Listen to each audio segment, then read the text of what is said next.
moving out. I'm moving out. Oh, am I moving out? Hey now. Big fight with Tom Chisano yesterday on the show.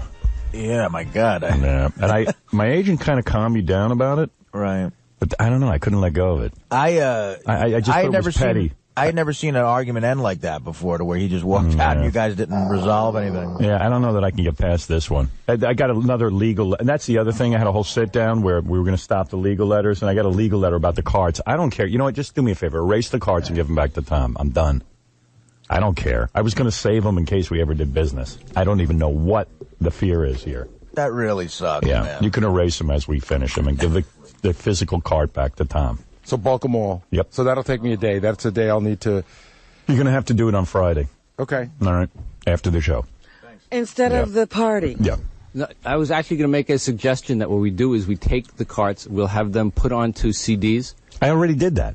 It's already done. Oh, I didn't know that had been done. Yeah, isn't that done? It's all done. Yeah. I was just going to save them as a backup in case we ever needed them. I had no idea that had already been done. That's what I was trying to tell you. Suggested that to me yesterday. It wasn't part of our previous conversation, so I told you none of this material I need. That's what I was telling you yesterday. This is just a petty argument. It's silly. And then the legal letters start again. You don't need a legal. I don't know about any letters. Yeah. Okay. Okay. So. Yeah. And my point is, I don't care. I'll give you back the cards. I'll tape. I don't even understand the argument. Well, I don't understand why. I mean, if the material already exists in a format that's easy for you. Can I tell you how it happened? Accessible. Can I say this one more time? Sure. We had a discussion with you that you don't recall. Right. I understand that. Okay. And we said... I recall a discussion. I just recall it being different than you recall. Okay, let's say it was different. Okay. I said we don't need the cards. When you had suggested in this discussion that you don't need them either, I said to Gary, rather than erase them and throw them in the garbage, I'll box them. Who knows, maybe one day. They're never going to come into play here. I said it's a backup thing. It makes more sense to hold on to them than to just throw them away, which is what you had said. You're not going to use carts anymore. Neither am I. I'm not using carts at the new place. I thought it was another backup copy. If someone in the company is troubled by me saving these, fine. They will be bulked on Friday and handed back. That's it. Done. It's done. They already exist on CDs. They've already been downloaded. They already exist. So I'm unaware of that. We tape every show. I know so that. Anything that's on the show, we have. But even on a higher level, let me just ask my question. The difference is that if do they exist so that each one's a separate cut? Yes. Like they would be on the. Yes. Oh, okay. So it all exists. Yes. Okay. I just thought it would make more sense to me, rather than just throw them away. I'll save them. That was it. If you remember, that was actually. Was your point? That was my point. You said, let's just toss them. I said, why? Let's box them up. Yes. And then our disagreement is whether it was box them up and you take them or box them up and they stay here. That's where we disagree. Okay. We don't have to disagree anymore. Right. I'm going to erase them and you'll have your cards back. But you know what the done deal, Tom. You know what the sad thing is? What's going to happen is we're going to erase them, and I'm pretty sure they're going to throw them in the garbage. Yeah, of course they are. This is about me, Gary. Don't you get it? It makes no sense. Nobody cares about these carts but me. If I say I care about something, it's Get Howard Day. No, the whole national... If you care about it, I want you to know... Tom, I don't care any... Tom, if it means our friendship's out the window, no. I tell you what, take the carts. I don't want to hear about it anymore. You got it. You won. You won the war. I'm not looking to... You won the war. You got the carts back. This isn't a war to me, and I'm trying. So what do you want me to do? I'm not... honestly, I'm not sure I want to... Now that I understand they exist in a different format already, it could change the whole conversation. Of course they do. What do you think? I'm not going to leave stuff laying here. I didn't know that. Of course. Okay, but I've told them.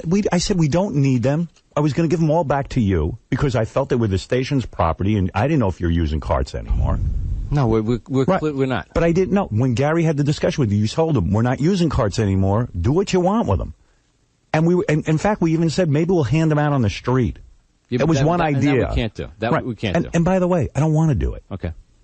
I wasn't interested in that. You know what? Now I got it. I got all the information. It's just another copy. Let me Let me get back to you. I got to check. Okay. I told you this was nothing. That's what's making me cuckoo. We have bigger things to do. Important part of it to me is I didn't understand that it was already existing in a different format. That's new information to me. Okay.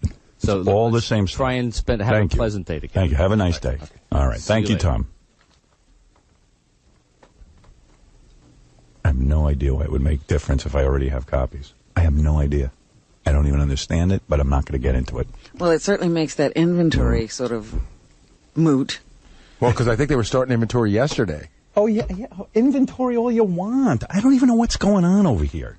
It's like... You know what's funny about these... It's weird to me. You know, all of this attention is getting to me a little bit because, yesterday I'm reading the National Association of Broadcasters. Okay? Listen to this.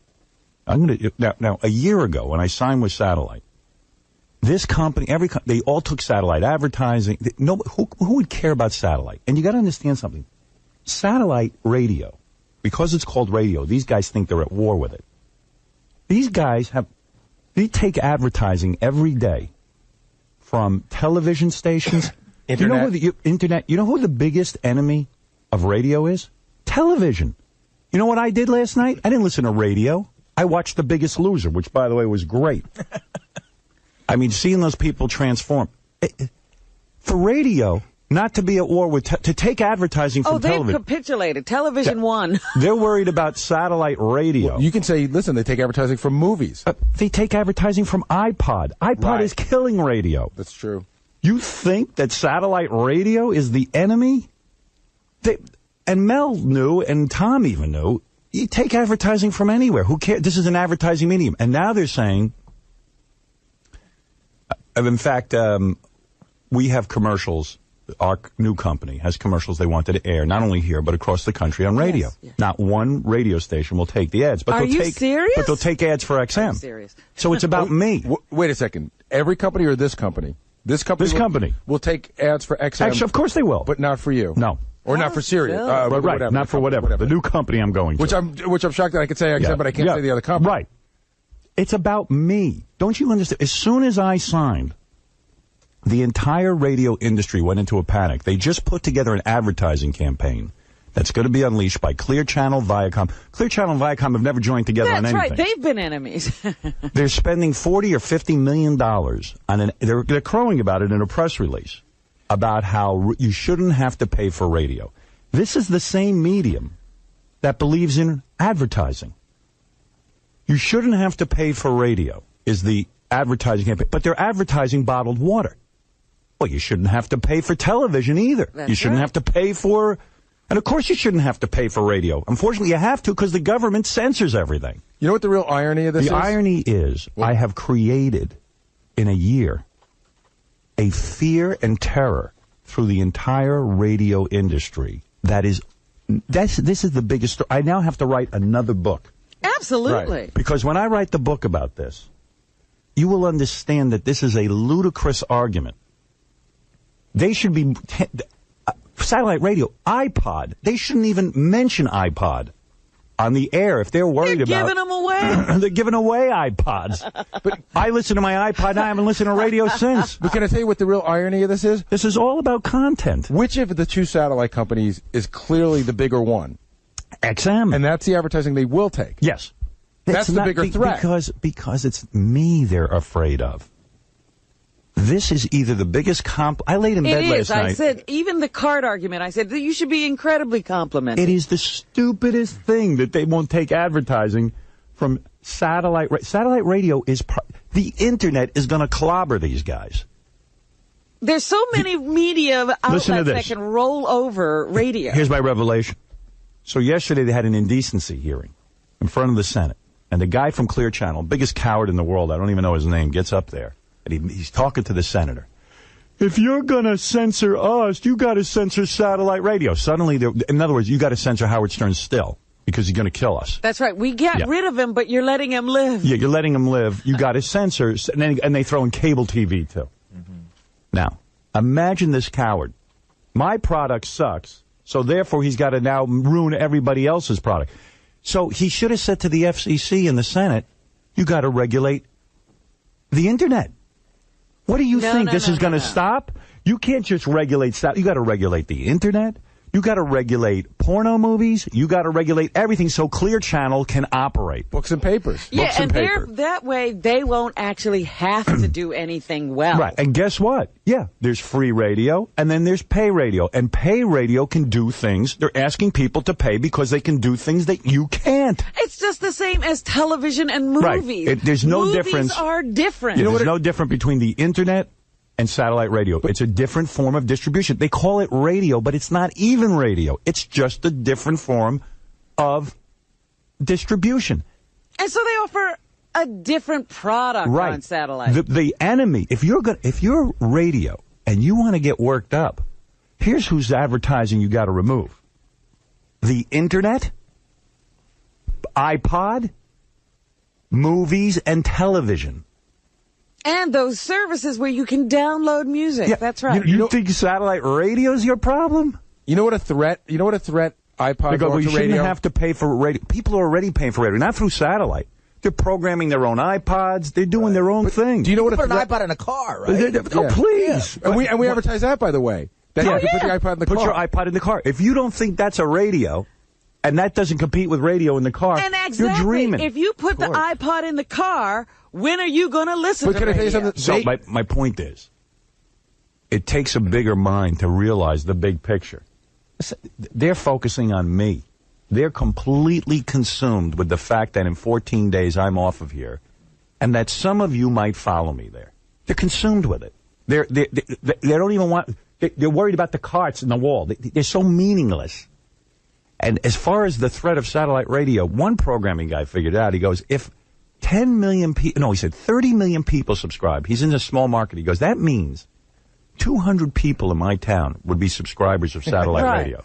If you distribute it throughout the country, 10 million people. And look at the percentages, yeah. He said, I got a cume of 30,000 people. What do I care about the 200 people on satellite? I care about what television rapes me at night. Mm-hmm. That's what rapes them. And they're advertising every TV show. Well, you know, it's insane to say this is. Let me just tell you something. The other thing they should be afraid of is TV in cars, which is coming. Right. The only thing that all of this, and I'm going to toot my own horn, man. This show is flipping out the radio industry that we're leaving. It's flipping them out. Right. I'm radio's biggest star. Well, if you were concerned... And the spin about how, Howard's losing audience, Howard sucks, they've got to spin it out because they're so afraid that I'm going to destroy the radio industry. If you were not a factor, there'd be such an ovation for your leaving. They really would have had a good time this year, and they would have been promoting their new shows the whole time they were lauding you. Yep. But you are a factor. Now, the attention you should take as a compliment because...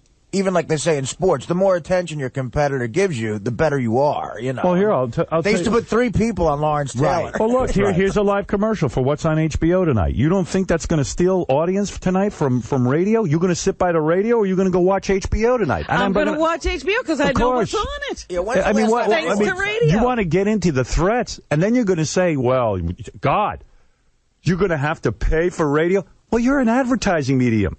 Half the junk we advertise you don't need. I'll go through every product. You tell me if you need it. Right. That's why they advertise, because you don't need it. You don't need it. Notice we're not advertising food. Fox Television, what's on the lineup tonight? Here's an internet website I'm going to be doing today. Here's a cable television. And I'm sure there's some movie ads in there. Cable television is TV you pay for. Do you know anybody who gets free TV anymore? You can hang a wire. You can hang an antenna out of your thing. Who doesn't pay for TV? Right. So if the enemy is me and satellite radio, what are you doing with an ad for Time Warner cable television that's going to wipe your ass clean? Who's going to distribute music, by the way, in the future, and probably steal all your radio listeners? That's right. Well, I thought it was ironic that this company created a radio format based on what the iPod does, which is jack, which is the shuffle. Right. The iPod created that format. In other words, they're copying and that. the ridiculousness of that is, it's not your iPod on shuffle, it's somebody else's. It's Jack's. But but it goes to show you what a threat the iPod is. Well, they're embracing it. It's someone else's iPod with commercials. Scared of it. And by the way, the ad campaign for the NAB is every time someone hears it, they're going to think of me. They're going to go, "Oh, that's right, Howard's on paid radio." That's the anti-Howard commercial. That's the anti-Howard commercial. When they hear people say you don't have to pay for radio, they're going to think you got to pay for good radio. They might as well say you don't have to pay for Howard. We'll find an imitator. Exactly. Yeah, that's what the ad should really be, because this isn't about satellite radio. These guys, the threat of satellite radio is minuscule compared to what's going on with the iPod. If they were in a panic. Because everybody I see has those earplugs in as they're walking down the street. They ain't listening to radio. And you know what's funny? We've had so many threats over the years. I remember there was by the way, if iPod made a deal tomorrow with me, that would they'd be enough. Be off the radio. Yeah, exactly. There would no longer be iPod advertising on television or radio. I am telling you, if I provided a podcast of my show, which is essentially what satellite is, it's a podcast with a different iPod. That's all. But they haven't figured it out yet. They're sitting and focusing on me. And by the way, I'm complimented. But they're missing the picture. I'm the one guy they won't listen to this. We made a radio commercial. Went to every radio station pretty much in all the major markets.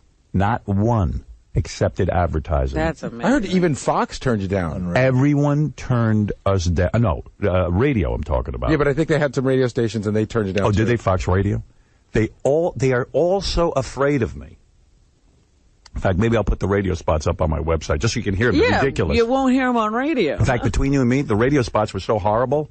I'm glad no one took them. If you listened to them, you'd be bored out of your skull. Really? Yeah, I mean, they were just not even creative. I don't know. Some of these guys over there put them together, I think, in a day. They were horrible. Well, maybe they knew that nobody was going to take them, so they didn't bother to waste any time. When I heard no one would take them, I was so grateful. Because, believe me, as dull as dishwater. Worst radio spots you ever heard. Now that's something worth listening to. Yeah. I mean, seriously bad. Like, boring. Like, they put no thought into it. Just a guy talking? Yeah. Like, people think you should hear... Some people think Howard Stern should sound like this. Beep, beep, beep, beep, beep. But we think he should be uncensored. Like who cares? It's over. It's funny. There were years ago, I don't know if you remember, this company, when Walkmans came out, we used to give Walkmans away in the station, but we wouldn't give away a Walkman unless it had a radio in it. Yeah. Yeah. Then that worked out well. That blew over. Yeah, that was great. Think about that, though. They're not even taking your money. You can't even pay them. No, and this company, we have determined, will take anybody's money. Oh, any internet, anything. Internet. We've done. I don't even know if I can say it anymore. Genital enlargement. Yeah, right. They take genital enlargement ads, which are basically fakes. Questionable. And they will not take an ad. They will put out an ad saying, "Oh my God, you shouldn't have to pay for radio." You shouldn't have to pay for larger genitals when you're not going to get them. I mean, if you want to get specific. Remember the breast enlargement? You take a pill and your breast would grow. You don't have to pay for radio, but you do have to. But we'll tell you should pay for your penis to get bigger when it's not gonna. You can name a star after your friend. Yeah.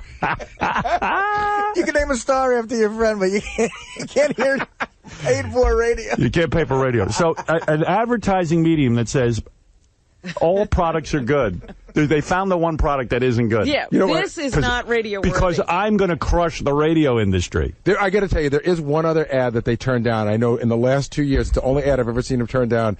It's a whorehouse in the Dominican Republic. And believe me, that was with a lot of thought. Oh, they really discussed that. And by the way, it wasn't an emphatic no. They went to the lawyers first. Well, you do have to pay for sex. Yeah, because it was just an escort service.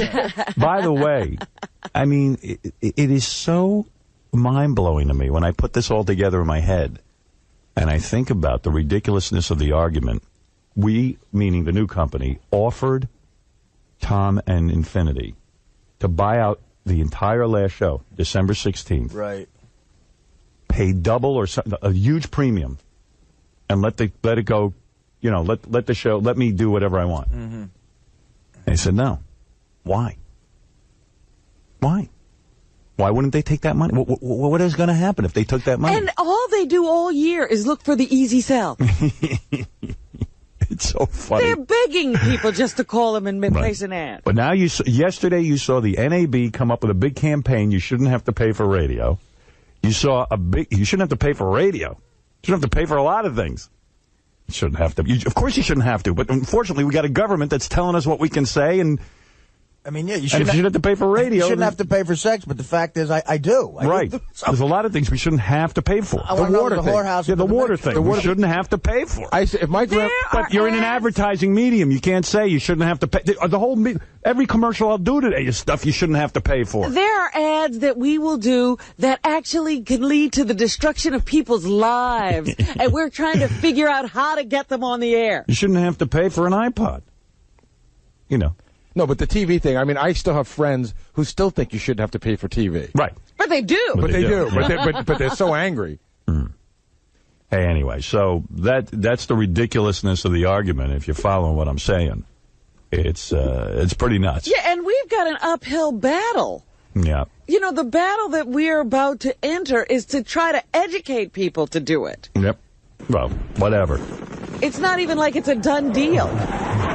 Anyway, I'm leaving here in 13 shows. No, excuse me. 12 after today. And I'm leaving. I was thinking at the end of this week, there'll only be 10 more shows. That's amazing. That is crazy. Here,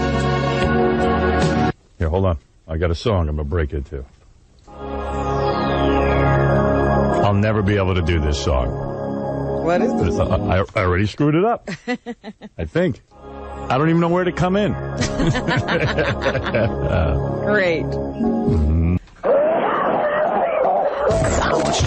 Hey, this is Bob Saget. Everybody else's life? This was a bad idea. I realized that, I can't ignore what's going on in the room. There's 50 guys from 60 Minutes. Well, you can hardly get in here. I've been stumbling over them all morning. I feel bad for these guys. It's like I should be extra entertaining or something. And yeah, I mean, they got their cameras set up. Yeah, I want to, like, get nude. And I said to Artie we should have come in drunk and stumbled in. It would have been a much better piece. I know. We're so ordinary. Yeah. Well, I had my morning cocktail. You guys didn't fill your bargain. Yeah, I would have been like, I would have just stumbled in with Artie and go, come on, pal. Apparently these two alcoholics. Yeah. I had my morning stabilizer. What'd you have? That pork sandwich? Yeah, the classic Jersey breakfast. So I'm feeling completely self-conscious from the entire, but I'll get used to it. I'm used to the robot cameras. I can do right. You know? This is obtrusive. Yeah, it sucks. Robin's got a camera like 2 inches from her face. We'll get over it. You're gonna just have to perform. That's it. You're gonna have to. I mean, I couldn't even do anything I normally do today. I'm just crazy. Yeah, me too. Man, I had a crazy friggin' night last night. Really? Yeah. I had the most fun because I was listening to the news. It was great, huh? I was listening in my car coming back from... You want to hear my day? What? Where were you? Is it one of those wild, crazy days of yours? Yeah, I was... I did this show. Then I had the... I can't see you anymore. I know. I did the... We'll get used to this. Okay. We'll get used to it. We will? Yeah. By the way, you know what? I really like the idea that I'm going to be on 60 Minutes. I'm going to address this right now. I really like that. I mean, I feel like 2 years ago, 60 Minutes first approached me about doing a story. Yes. And it was the height of our FCC problems. And everything was just really awful. And I said, well, if they do the piece, all it's going to be about is how the government's at war with me. And it's just going to fuel that whole thing. Mm-hmm. And I don't want to be known as the poster boy for the FCC. I don't want to be the First Amendment poster boy. I want to be known as a guy who makes people laugh in their cars. Right. You're an entertainer, not a freedom fighter. Well, I think at this point you're kind of known as both, though. You know? Yeah. Well, unfortunately. But I would... You see, Ruth, who's the producer of the piece, asked me, what would you want to have happen in the piece? I said, I would just like, for once... They keep circling me with this microphone. You guys going to do her with that microphone? There's a microphone almost... Well, it's circling your ass right now. The hardest job ever in show business is holding one of those boom mics. I bet. Oh, that is brutal. The hardest job for these guys is they're not supposed to, like, interfere. Right. They're so they can't laugh. Disappear. And you know me, I'm just looking for one guy to laugh. Yeah, you're looking for some interaction. And I look over at them, they're not laughing. I go, I suck. I think you're not going to make the 60 Minutes crew laugh. Maybe like the Inside Edition crew. I am. See, they're like the National Guard at a disaster. You can walk by, they're not going to move. These guys are like the guards at Buckingham Palace. Right. Like you could walk up to them, and you could, and Robin, you could pull down their zipper. Uh-huh. You could what? spit on him. Oh, I think you said something else. Yeah, I did too. Fred's lost his mind. I think you were doing defecation humor. That's for another But those guys at Buckingham Palace will never smile. Well, you remember that famous picture of the National Guard standing there at the ready and somebody put a flower in the barrel of his gun? And he wouldn't move. Still did not move. That's discipline. I admire that. I do. But I was very, so I'm very excited about 60 Minutes because it is one of my favorite shows. And it's a piece about something happening in your career as opposed to your being under attack. I think so. Time around. I hope. I just know those pieces always go horribly wrong. Like I was saying to Ruth, Bob Dylan didn't say a goddamn word. Yeah. That was Dylan's fault. And they treated him like he was the president of the United States. And they treated him, better than the president. They treated him like he was Jesus. Right. Maybe you shouldn't speak. Maybe you should make them try to get the story out of you, and they'll be nice. I tried it, but I have diarrhea of the mouth. Well, I'm saying. I sat there. I said, I'm going to... You just blab. I said, you know what? I'm going to be like Dylan. I'm going to be like, when I started this thing, I don't know. I didn't think it would work out. How's that going to work for everybody in the cars, though? Listen. I just knew I wasn't Bob Zimmerman. Yeah. What about your childhood? I moved away from Minnesota. Then that's it. This guy, and he got a beautiful piece out of it. Right. How were your parents?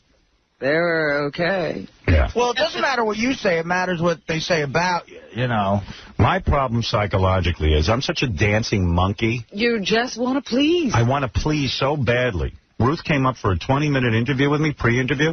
I sat there for 4 hours entertaining her because I'm such a kook. And I'm like, I don't even want to do this. I want to go home and go to bed. And I have agita over it. It's a 5-day shoot or something.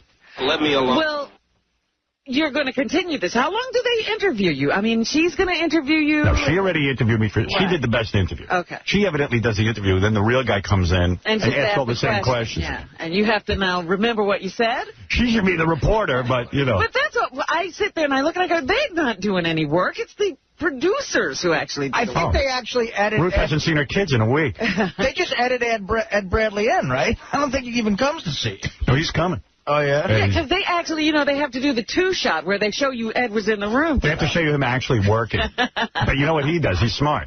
He walks in like 9:30 on Monday. Yeah. Does 10 minutes with us. All right? Then he talks to me. When? Yeah, I see him again for a couple of minutes, sit down, interview, and then it's done. But all this stuff's got to go on first. But Dylan didn't give them anything. I mean, he just sat there and talked. You didn't walk around the street. The standard 60 Minutes things, you walk around the street. I'm going to Roosevelt. They see your house. They do everything. Here's my schedule. They got me today. I'm tied up till about 6 o'clock at night. With 60 Minutes? 60 Minutes. Wow. I'm shooting everywhere. Then, on Monday, we're shooting in here. Mm-hmm. And then at the end of the show, we're all going to stand around and talk and act like we're all, best friends. Monday, this is? What? I don't know anything about this. When are we doing this? Well, it's impromptu. You're not supposed to know about it. Whew. Let me pencil in the spontaneous I'm supposed to like you when? You're supposed to like me at the end of the show on Monday. For like the last half hour, walk around and say nice things about me to Ed. Okay. We're going to all stand around, And Ed will be there. This is where you should cry. Oh, that's where I should work up the tears? Talk about how I saved your life. Okay. Well, you did. No. Thank you. I remember that fateful day. You saved mine. And then I'm going to, I don't even remember what I'm going to do then after that. I'm going to talk with Ed. Yes. I think. Yes. I'm going to talk to him about my career and all that. Yeah, I'm going to do that over at philosophy of life. Right, I'm going to do that over at Satellite. Yeah. That's career stuff. Then the next day I'm going to go out. I don't even know what I'm doing. I'm going to Roosevelt. Good luck. I'd like to go on that trip. And my worst fear is that I'm going to cry. Yes, I'd like to go on that trip because I think you might break down. I think you're going to cry because someone's going to take your wallet. Yeah, I just don't want to see the multiple places where I've gotten beaten in my life. You know what? This will be funny because is Ed going to walk with you or you got to walk alone? Well, at least I'm walking with a black guy. Yeah, I was going to say you'll be hiding behind Ed. But Ed ain't the kind of black guy that can survive in Roosevelt. Ed's going to bail on you. You'll still try to seek comfort. Yeah. They're going to take one look at Ed and roll him. I never told you about the time we were walking. This was when I was in nursing school. Yeah. And it was in downtown Baltimore. And a friend of mine and I were walking to our cars, and we always used to park in these little side streets. And it got kind of late. So we're walking together. We would never walk alone to our cars. And we're walking together, and this group of black guys comes toward us.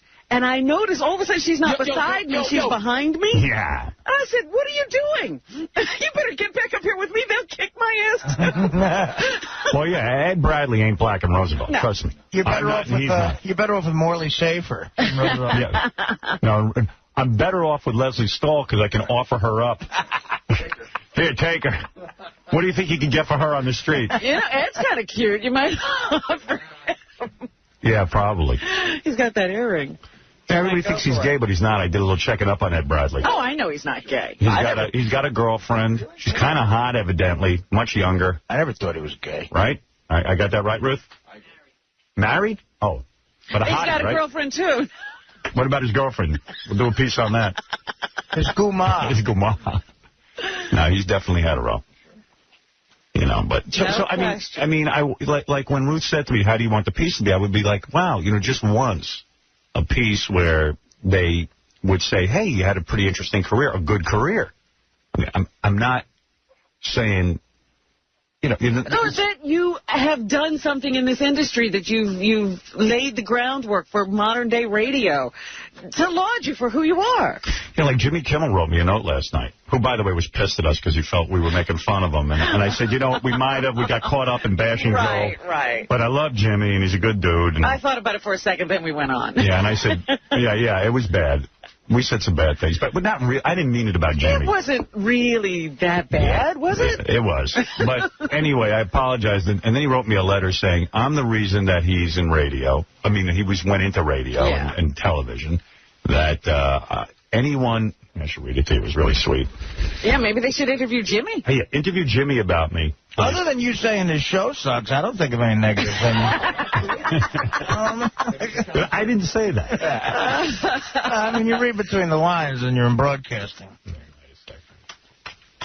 My computer doesn't work. God damn it. Somebody says something nice about me now. You can't even find it. Hold on. Give me a second. All we have is time. Man, I got so much stuff to do today for this show. Let's see. Let's see if I can find Jimmy's crap here. First letter was really negative. Like, he was really angry. Yeah. We ought to hear that one, too. You want to hear that one? All right. That's the makeup letter. This was like breaking up with a chick last night and then getting her back. And Jimmy goes, you're headed to millions of dollars fantasy land. Adam Carolla just signed a potentially enormous radio deal, and I'm the one who gets beat up on the air. What's wrong with that? I'm just helping my friends, something I would do for free anyway. And I better not read that part. Okay. All right. Personal relationships aside, professionally, you're the person I admire and respect most. And hearing you guys mock me today like I was Carrot Top or something because of a comment Joel made to the media was just awful. And the fact that the insult starts with I love Jimmy, but only makes them worse. I know you only see the show when I cry, but things are going pretty well here. And every one of the 5 TV shows I've hosted and or created has ranged from successful to very successful. Oh, no, he's justifying himself. The truth is, Adam is fairly lucky to have me helping him. When the press trivializes me and dismisses what I've done, it makes me sad and mad and fuels me. When you do it, it just makes me feel a little bit sick. Oh. So then I wrote him back and I go, hey, Jimmy, man. I was just pissed off at Joel, and it was just, I'm so sorry. And, dude, I don't feel that way about you. These are jokes. Think of it as a roast. Yeah, I was roasting you. It is the king of the roast, Kimmel. All right, I get where he was coming from. So then, and I said, if you want to hate me, hate me. So then Jimmy writes you back, I could never hate you. Not that I can tell you how to think, but do you realize that you are in an entirely different stratosphere from all these other guys replacing you? Try to enjoy watching them scurry around, putting on a good face. I can't read the rest of this, all right? Why? Gets you snappy? No. It's stuff that, it's stuff that would... Oh, it's bad stuff about... Okay. Okay. He said, the best thing you could do for me is watch the show Monday night when my guest will be Mike Tyson and Bobby F. and Brown together on Halloween night. Oh, my goodness. I said, all right, there's a good lineup. I'll give you a plug. He goes, no one could ever be close to as good as you are because you started all of this. Anyone who denies it is either lying or an idiot. I had no idea what to do on the radio until I heard you. And the show is just as strong today as it ever was, if not stronger. Listening to you guys is the best part of my day almost every day. Oh. And so I said, you know, we shouldn't have been so mean. I feel like a real scumbag. I just feel like a dick. We must be the meanest, most awful people in the world. Yeah. So I was just like, hey, I'm so sorry, man. You know, I felt kind of bad. Because that was a nice thing to say. Well, you shouldn't have gone off on him like that. Even David Lee Roth, when he was leaving here the other day, I turned to him and go, hey, you know, aside from all this BS, dude, I'm sorry to hear your father died. I knew you weren't close with him. Right. Oh, he almost broke down in here. Yeah, and then he turned to me and he said, I want you to know something. He said, and of course, no one will ever say this stuff on camera. This should have been a moment. That's right. This was a moment for 60 Minutes. But he wouldn't have said it if 60 Minutes was filming. That's the thing. He goes to me, he turns to me and he goes, you know, my father and I sat in silence all the time. We never really talked to one another. He said, and we sort of had no relationship. And one time I remember just sitting there, many times, he says, I would sit there. My father was a prison doctor. And we would sit there, and then all of a sudden he'd say, did you listen to Howard this morning? And I'd say, yeah, I listened to Howard. And they would have a whole conversation about you, and that was the only conversations they had. And then he started to cry. Yeah. And I was like, God Tell damn that it. to Ed Bradley. I was like, why the F isn't Ed Bradley here now? Oh, son of a bitch. No one cried. How did he miss that? No, they always find a guy from the PTA or something. Well, that's what I told Ruth. I said, listen, 60 Minutes has got to screw you in order to keep things interesting. You know what I mean in some way? But the thing to do with you would be to do the piece nobody would expect. That you're a human being, that you're a talented person, that you've changed an industry. I've never seen the human being angle. Yeah, nobody's done that. Maybe there isn't one here. You ever think of that? No, you're present. No. No, I don't know. I want them to treat me like Pavarotti. In fact, cut in the Pavarotti piece. Who did the interview with Pavarotti? Was it Bradley? Just ask the same questions and then give me his answers and I'll make them. I love it. I could say to you that Pavarotti's not such a great guy, and if he got a great piece, they should be ashamed of themselves. Why? What'd he do? He's not so nice. What? And Pavarotti's not nice?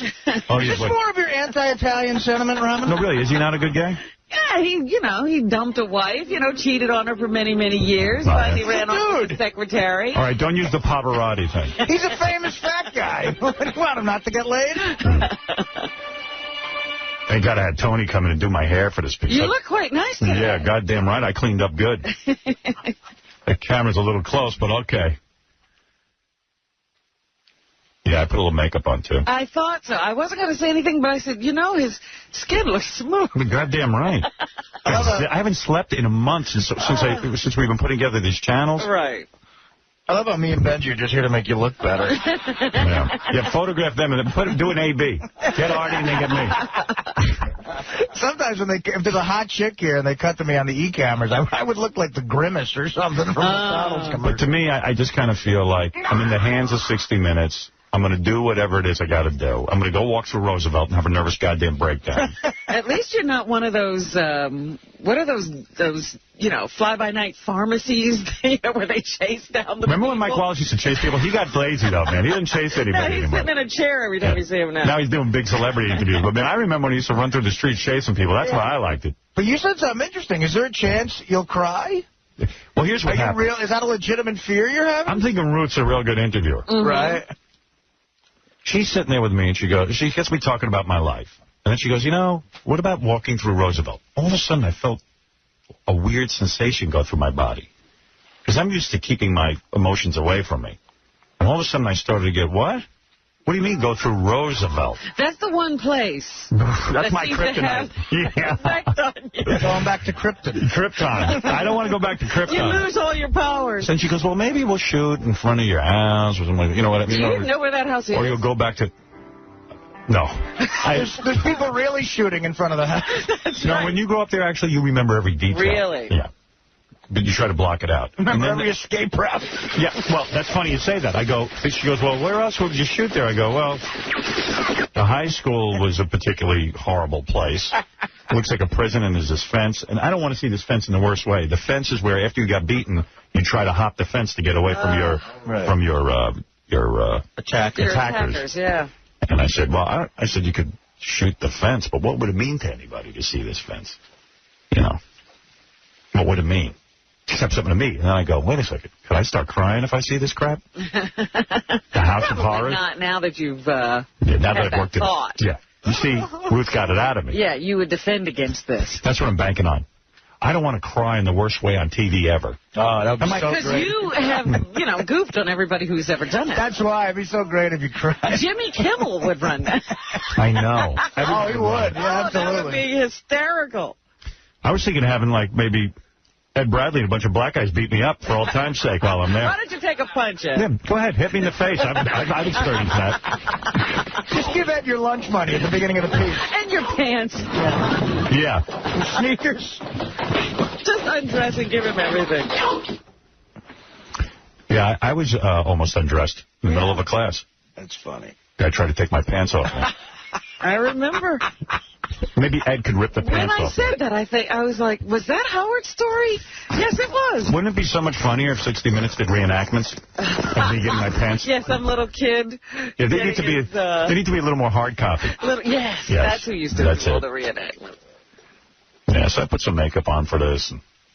I mean, not a lot of makeup, just a little pancake. Pancake. Now, are you going to do this again when you sit down with Ed? Oh, I'm bringing my hair person. And I said to Tony, I was plotting this out. I go, listen, I don't want 60 Minutes to see that I have a hair person. I want to look like I'm just like... This is how I look. Like I'm a man of the people. Sissy. So she says, well, we could hide in a room. She goes, but I think when you sit down with Ed Bradley, I should be there. Well, he's got people putting him together. Right. She wants to, between every break, she wants to run in and adjust you. But then I could see 60 Minutes going. He says he's a man of the people, but here he is with his hairstylist. I'm just trying to, Doesn't every man have a... Yeah, I don't want that. Here he is getting makeup like a gay. The name of the piece is Howard Stern some sort of fruit? Howard Stern is gay. But you can't tell 60 Minutes what to do. They're 60 Minutes. They'll find out the truth anyway. Yeah. It's just but you also can't just go out there without makeup and, those harsh lights bearing down on you. Like I even called Ralph last night. I said, listen, man, I'm out till 7:30 tonight working on the channel and doing all kinds of stuff. My kid. I said, go into my closet, pick out an outfit that makes me look like I just threw it together, but still looks right. Right. You know what I mean? And Gives you a look. See what I'm doing? Like this 3 layers that I'm wearing here. There's a shirt on top of a shirt on top of a shirt. Mm-hmm. I can't put that together. That's sophisticated. This looks like I don't really dress up for the show, but I do look... It looks like you don't care, but a lot of care went into it. That was his mission. Okay. And now look at me. I look like I don't care, but this is the best I could possibly look. Now I'm working on when I sit down with Ed Bradley, what do I wear? Right. That's a tough one. Maybe I'll wear a cowboy hat like Imus. Yeah, get your... I'll pretend I'm a cowboy. Get your chaps out. Let me see that guy do some actual... Let me see him actually do ranch work, and then he has a right to wear a cowboy hat. Did they do the whole thing? I hope they didn't do Amazon horseback. Oh, please. He somehow bamboozled them into treating him like he was actually important to the industry. The guy's got a 2-share. Yeah, he got a nice piece from 60 Minutes. Oh, yeah, and he's 19th in the ratings. He's nobody. Bastard. But you don't have any hobbies to take people to? I'm thinking of making up some. Like what? Well, I volunteer at the Cerebral Palsy Center. You know that, don't you? Can you get that into the piece? Oh, my God. Where I help crippled people? Yeah, what you don't see when Howard is off the air is how he visits hospitals. And I bowl with my engineer, Scott, because I feel bad for him. Thank you. I love to bowl. Are they interviewing some of your friends? Have they done that? I don't really have any. Beth's my friend. Like, you'll be interviewed and stuff, you know. Yeah, but I meant, like, you know, the guys you hang out with. I mean, I suggested a few names, but yeah, they're all degenerates. I know. You know what I mean? Who could you put in from that group? All broken men that don't really do anything important. None of them volunteer with you. Shallow. Shallow. Not one person works in a soup kitchen. Nobody famous. I don't have any good. Shallow, materialistic. Yeah. Ralph. He's a charity case. Yeah. Yeah, so I don't know. And there's something going on with you and Ed Bradley? Me and Ed Bradley? What are you talking about? Somebody told me something about you and Ed Bradley. I told you yesterday that we had a Pilates instructor in common. I had heard that you met him somewhere. I used to see him almost 3 times a week. And he said to you, you know what? She doesn't seem so bad. I told you the story yesterday. All right. I said that he said to my Pilates instructor, she seems like a nice lady. Like, how could she be nice? She works with that guy. I'm already feeling the wind up and the hardball being thrown in my head. Yeah. Yeah. Because that's exactly what it was. I was like, and my instructor said, well, she is nice. Yeah, but she works with Satan. He couldn't even believe his own assumption, his own assessment that I was nice. She works with Satan. How could she work with him? And I don't know if that's an exact quote, but it was sort of that feeling. Hey, Bobo, you're on the air. Hey, how you doing there? Hey, Bobo. Hey, now. Hey, now. Hey, now. Hey, now. What is the talk show circuit that you plan to do for your rival band? What? He said the following.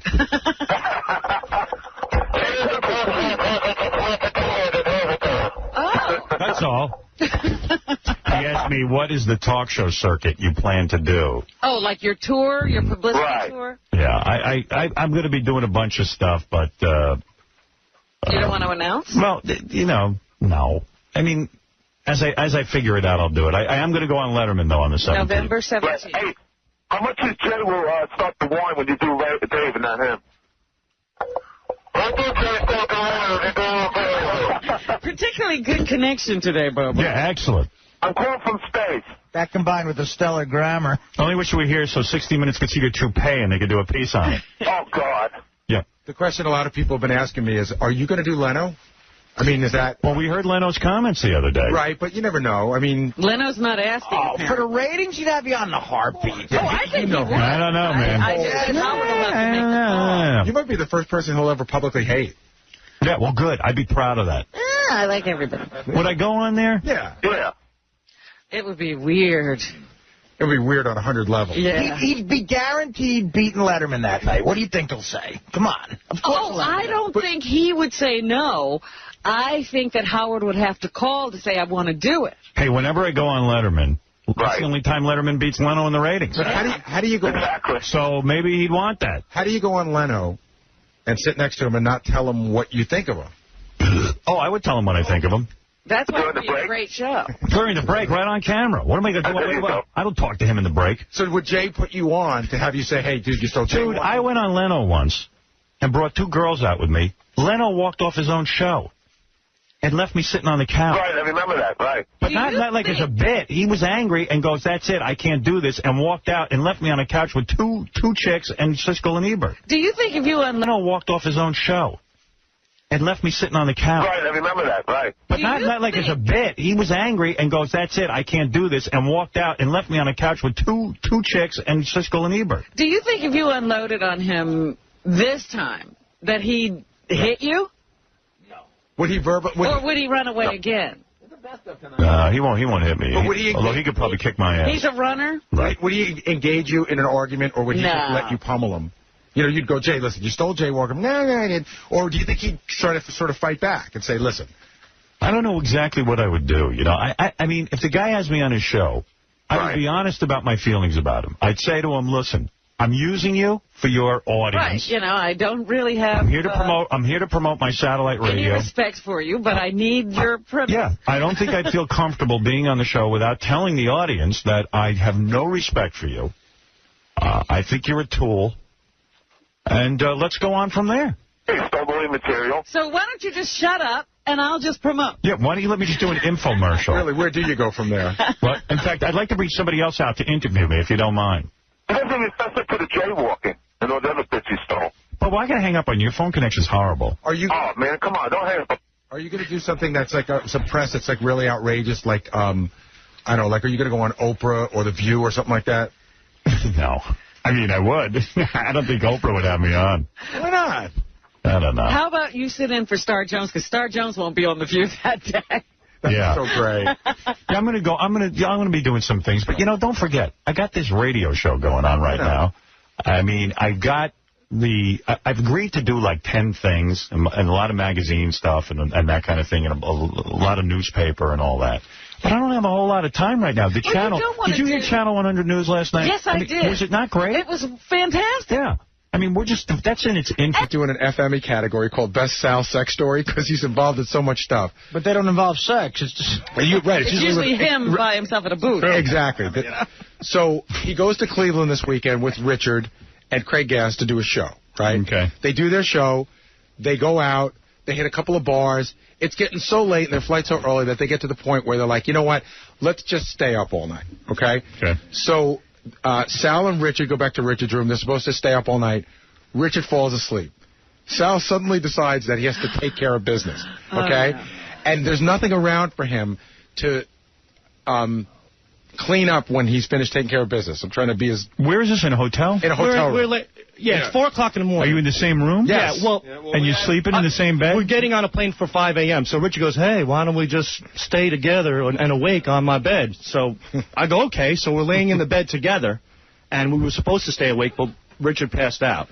Well, we stayed up late because there was a tour bus. Dude, wait a second. And you decide at that moment you have to pleasure yourself? You are the gayest mother effer on the planet. Hold on. A guy is laying in bed with you? Okay, I explain. Dude, you know what?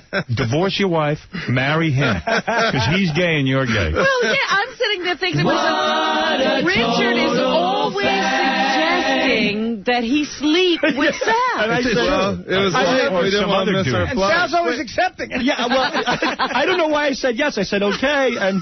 Sounds you know what's funny? Greg Gass came with things. us, too, so Greg Gass pulls up a chair and starts telling us jokes, and we both passed out.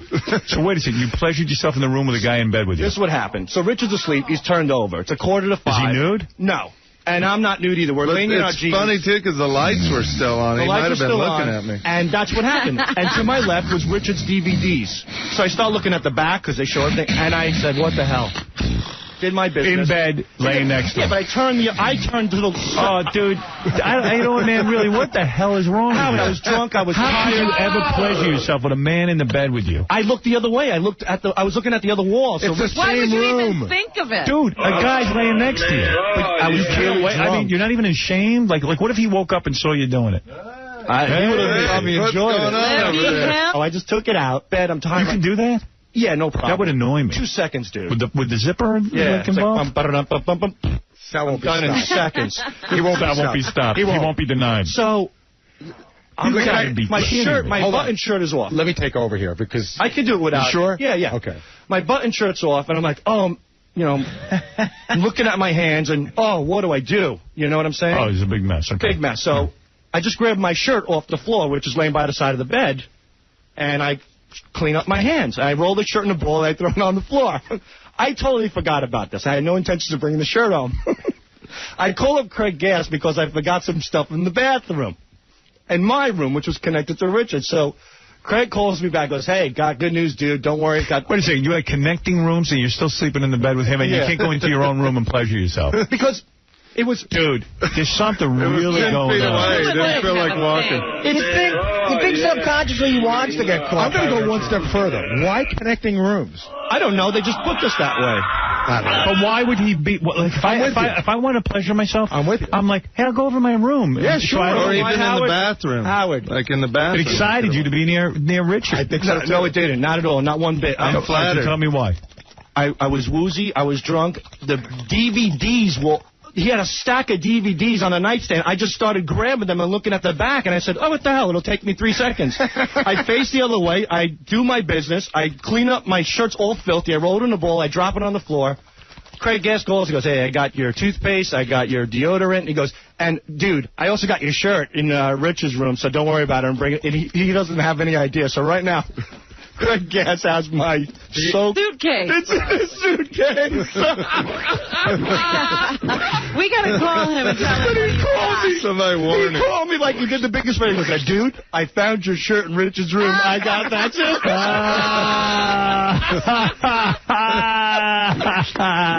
He's got his suitcase has that shirt right now. Yep.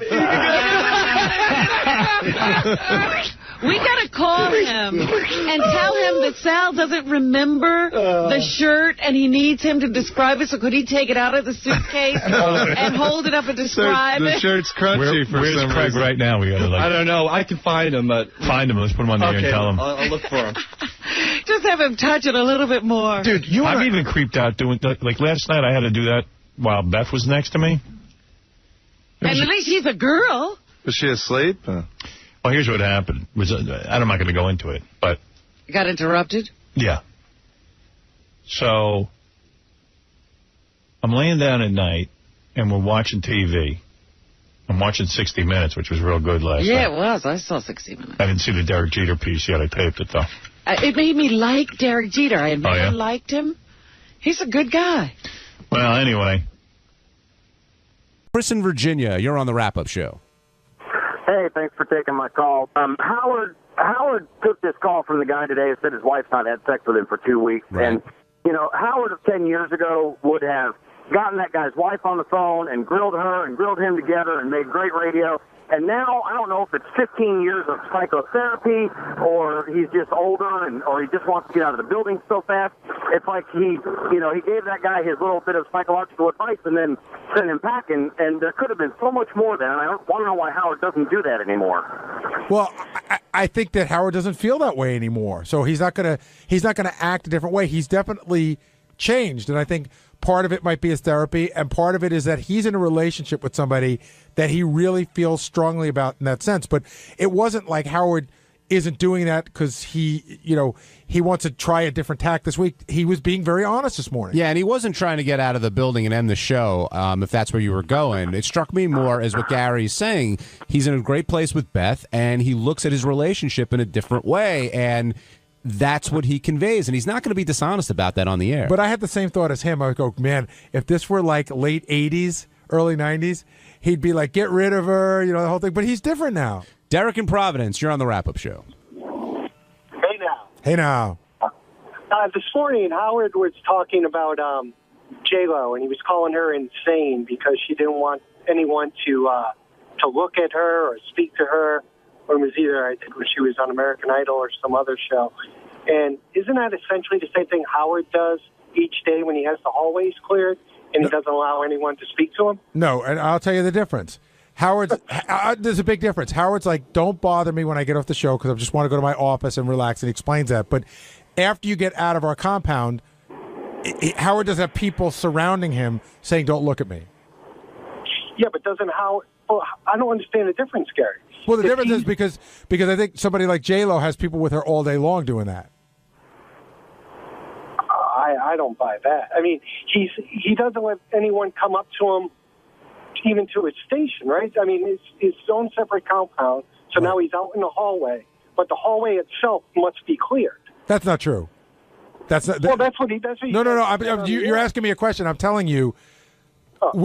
He wants the hallway cleared when he comes out of the studio so he can get to his office. He doesn't want to talk to everybody about. And by the way, when it's everybody. He doesn't want to talk to me or Tim or John Hine or anybody. He just wants to get to his office and meditate. Then when he leaves and he comes out of our compound, it's fair game. He hates it, but nobody's clearing the hallway. Well, we or some of us know to leave him alone, but it's not like avert your eyes. Here comes, that's. And there's a big difference between Howard and J-Lo. We don't work for J-Lo. But you can understand, like he did call her insane, and I'm listening this morning saying, "Oh, you're calling her insane." It sounds like to me as a fan, as a listener, it sounds exactly the same. I mean, to you guys, it's different because you're in that environment. I grew up with this insanity, so it's perfectly normal to me. All right. Any chance of getting Artie on the show? Well, I think Howard addressed that last week. I didn't hear it. You should go back and listen to it. I don't know. I'm sure it's online. So, but Howard he talked about after Artie was on Letterman that he doesn't think he's ready, and it got into a whole thing. What's your opinion? I defer to Howard. Howard's got to do the interview. One other thing, Gary, I'm a big fan of the show Larry Sanders and Artie on the show there. He's clearly the boss of the show as the executive producer. As you being the executive producer of the Howard Stern show, do you feel you have that same role as an Artie role or more of a role as an executive assistant? Somewhere in the middle. I mean, the executive producer of the Howard Stern show is Howard Stern. He inevitably, most important decisions are made by him, or I go to him and we'll talk together, and he appreciates my opinion. But if I say, no, this is the way I want to do it, and he says, no, that's the way I want to do it, Howard's going to win. Thanks, Derek. Let's go over to Dan in Cincinnati. Dan, you're on the wrap-up show. Hey, guys. I want to go back to what you were talking about a little bit ago. Howard, during the show, mentioned that Beth was the love of his life, and I always wondered about that because, Allison married him when nobody gave a shit about him. How can Allison not be the true love of his life? And I've always wanted to get an honest answer out of him about that. It's hard for somebody to be the love of your life if you're not with them now. Yeah. But, it's easy to just because they were in love at one time doesn't mean that Beth can't be the love of his life now. It's easy to get a Beth when you're Howard Stern now. No, but Dan, I think you're trying to tell Howard how he feels. Oh, I know, I understand that, but I think if he really thought about it, who cared about him when he was a nobody? I'm going to go tomorrow and tell him to think about it a little bit harder because Dan from Cincinnati doesn't like the answer. Well, let me ask you about something the last caller said. Now. Sure. He mentioned Artie, and Howard, he likes to play coy about Artie and act like he doesn't exist. And I remember last year you said on the air that Artie wanted to come on the show and tell everybody everything, and I thought sure it was going to happen, but it never did. And Howard obviously put the kibosh on it. I don't understand why. Well, I think Howard talked about it on the air several times. I mean, we don't act like Artie doesn't exist. And somebody called and asked about it that morning, and Howard talked about how he thought Artie was very funny on Letterman. But when Artie wanted to come on, it was like he was still in treatment. And our feeling was, especially Howard's feeling was, that this might not be a great place for him to be if he's trying to get better. Yeah, and I thought Howard gave a pretty clear answer last week about that. He said just that. This isn't the best place for Artie necessarily as Artie's working on himself. And somebody even said to Howard, well, Letterman had him on. It's like Letterman didn't have the same relationship with him that I had. Coming here is a very different thing. Jim in Philly, you're on the wrap-up show. Hey, what's up, man? I have a couple things I want to say, but I went for a tour of the studio about a couple years ago, and Howard had to leave the studio like twice, and both times Ronnie, the asshole, shut the door on us, and then when Howard came back, he reopened the door. So is that the same thing that guy was talking about before on the phone? Wait, I'm confused. I know what he's talking about. He was like ignoring it. It's like saying, fuck, we're his fans, and he shut the door on us, so we can't even see him. Yeah, but what were you doing here? What was your reason? We were for a tour of the studio, but we were waiting in the green room. Yeah, when Howard goes by, he does. Here's the problem. I don't think he minds you seeing him.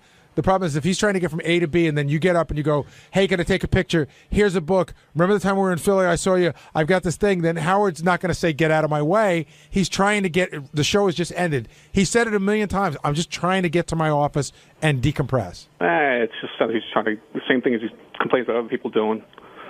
Ignoring fans or just being jerks. Well, I mean, when you get right off the show, and I think with anybody, when they get right off the show, they're not looking to meet people. Well, even when he was walking the halls after the show, we all had to hide. Why'd you hide?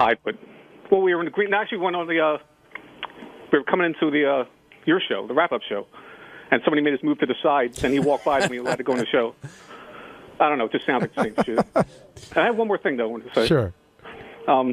It sounded like this morning Howard was getting annoyed at Robin for just constantly cutting into a conversation, louder than him, and right in the middle of what Howard was saying. She just cut right in, especially in the beginning of the show. It just seemed like Howard was getting pissed off, but it's just the way he came back. He would talk even louder. I noticed that I think it was about the Occupy Wall Street discussion, and I just think Howard thought Robin had a silly point of view about that. All right, thanks, Jim. Jason in Manhattan, you're on the wrap-up show. How you doing, guys? Big fan. Thanks. I don't know. I see that there might be a crack in the facade between the bromance between you guys. I don't know. You guys still in love with each other? I don't know. You guys sound like you might be getting on each other's nerves. Wait, are you talking about John and I? Yeah, Baba Booey, you and John. Not in love, but still very good friends. We spoke over the weekend. But what do you think is the crack? What are you hearing that makes it sound like John and I have something going on? I don't know. I feel like, he'll say something and you'll have to say something that tops him just a little bit. And, you see, I hear a little animosity in John's voice. Oh, that. Yeah, that. I didn't know I was that transparent. No, we still get along fine. I mean, if you give me a better example, I would totally address it. Because right now you're just going off a tone of voice. Oh, come on, Gary. But you'll see, like, again, if you watch Howard TV, John and I still look at each other when we talk. So on Tuesday's wrap-up show, the guys got on Benji a little bit for basically being, how Gary put it, C-struck with a girl that he might not be getting with romantically ever. And then I came in a little bit later, sympathized with them. And, yeah, that's it.